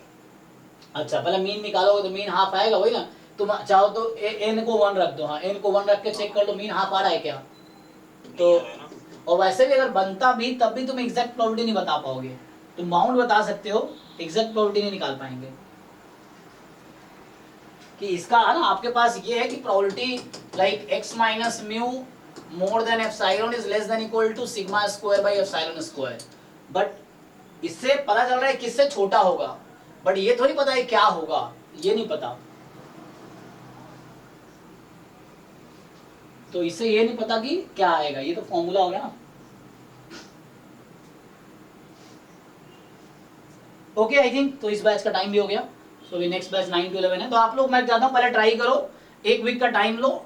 अभी नेक्स्ट संडे भी doubt class, her Sunday 6 to 11 5 घंटे डाउट क्लास होता है जो 10:30 तक खत्म हो जाता है, तो आप उस पर डिस्कस कर सकते हो, या क्लास में भी रेगुलरली हम लोग पहले आधे घंटे हम लोग 2-3 क्वेश्चन डिस्कस कर सकते हैं हर क्लास में, क्योंकि 7 दिन क्लास हो रही है, तो ऑल 7 डेज डाउट डिस्कस कर सकते हैं हम लोग, कोई दिक्कत नहीं है। बाकी 6 days half an hour, first half an hour Sunday को डाउट क्लास ही होता है। बाकी ग्रुप में आप लोग डिस्कस कर ही सकते हो, आप कोई भी क्वेश्चन पोस्ट कर दो, कोई ना कोई सोल्यूशन भेज ही देगा आपको, इस तरह से है। सो नेक्स्ट क्लास से मैं थ्योरी कंटिन्यू करूंगा आगे, आप 1 वीक का टाइम लो, जितने भी यूनिवेरिएट के असाइनमेंट है एटलीस्ट PYQ उसको कंप्लीट करो, जैम गेट के, जैम गेट का रैंडम वेरिएबल नाम का PYQ है, स्टैंडर्ड यूनिवेरिएट नाम का गेट का है, जैम का यूनिवेरिएट नाम का है, और स्टैंडर्ड यूनिवेरिएट नाम का है, तो 4 असाइनमेंट PYQ हो गए, और भी 1-2 होंगे, तो आप उसको ट्राई करें, कंप्लीट करो नेक्स्ट संडे तक, सैटरडे तक, और टेस्ट भी देते रहो, डाउट कलेक्ट करते रहो, एक एक करके पूछते रहो, है ना, ये चीज़ें। ठीक है, चलिए, thank you and good night, मिलते हैं नेक्स्ट क्लास में। नेक्स्ट पेज में इन्फ्रेंस होगा क्या? नहीं, इन्फ्लुएंस कैसे होगा, अभी हम लोग कहाँ क्या इसमें क्या अच्छा नेक्स्ट बैच में अभी 9 to 11 में इसका असाइनमेंट डिस्कशन होगा, इसका डिस्कशन होगा, बताया था। ये लिमिट थ्योरम का लास्ट क्लास में मैंने थ्योरी किया है, आज जो लिमिट थ्योरम नाम का मैंने PYQ असाइनमेंट फोल्डर शेयर किया था ना ग्रुप में, तो उसका अभी डिस्कशन है, तो इसका अभी डिस्कशन है, इस टॉपिक के PYQ का डिस्कशन है एक्चुअली, जैम एंड गेट का। हाँ, थैंक यू, गुड नाइट।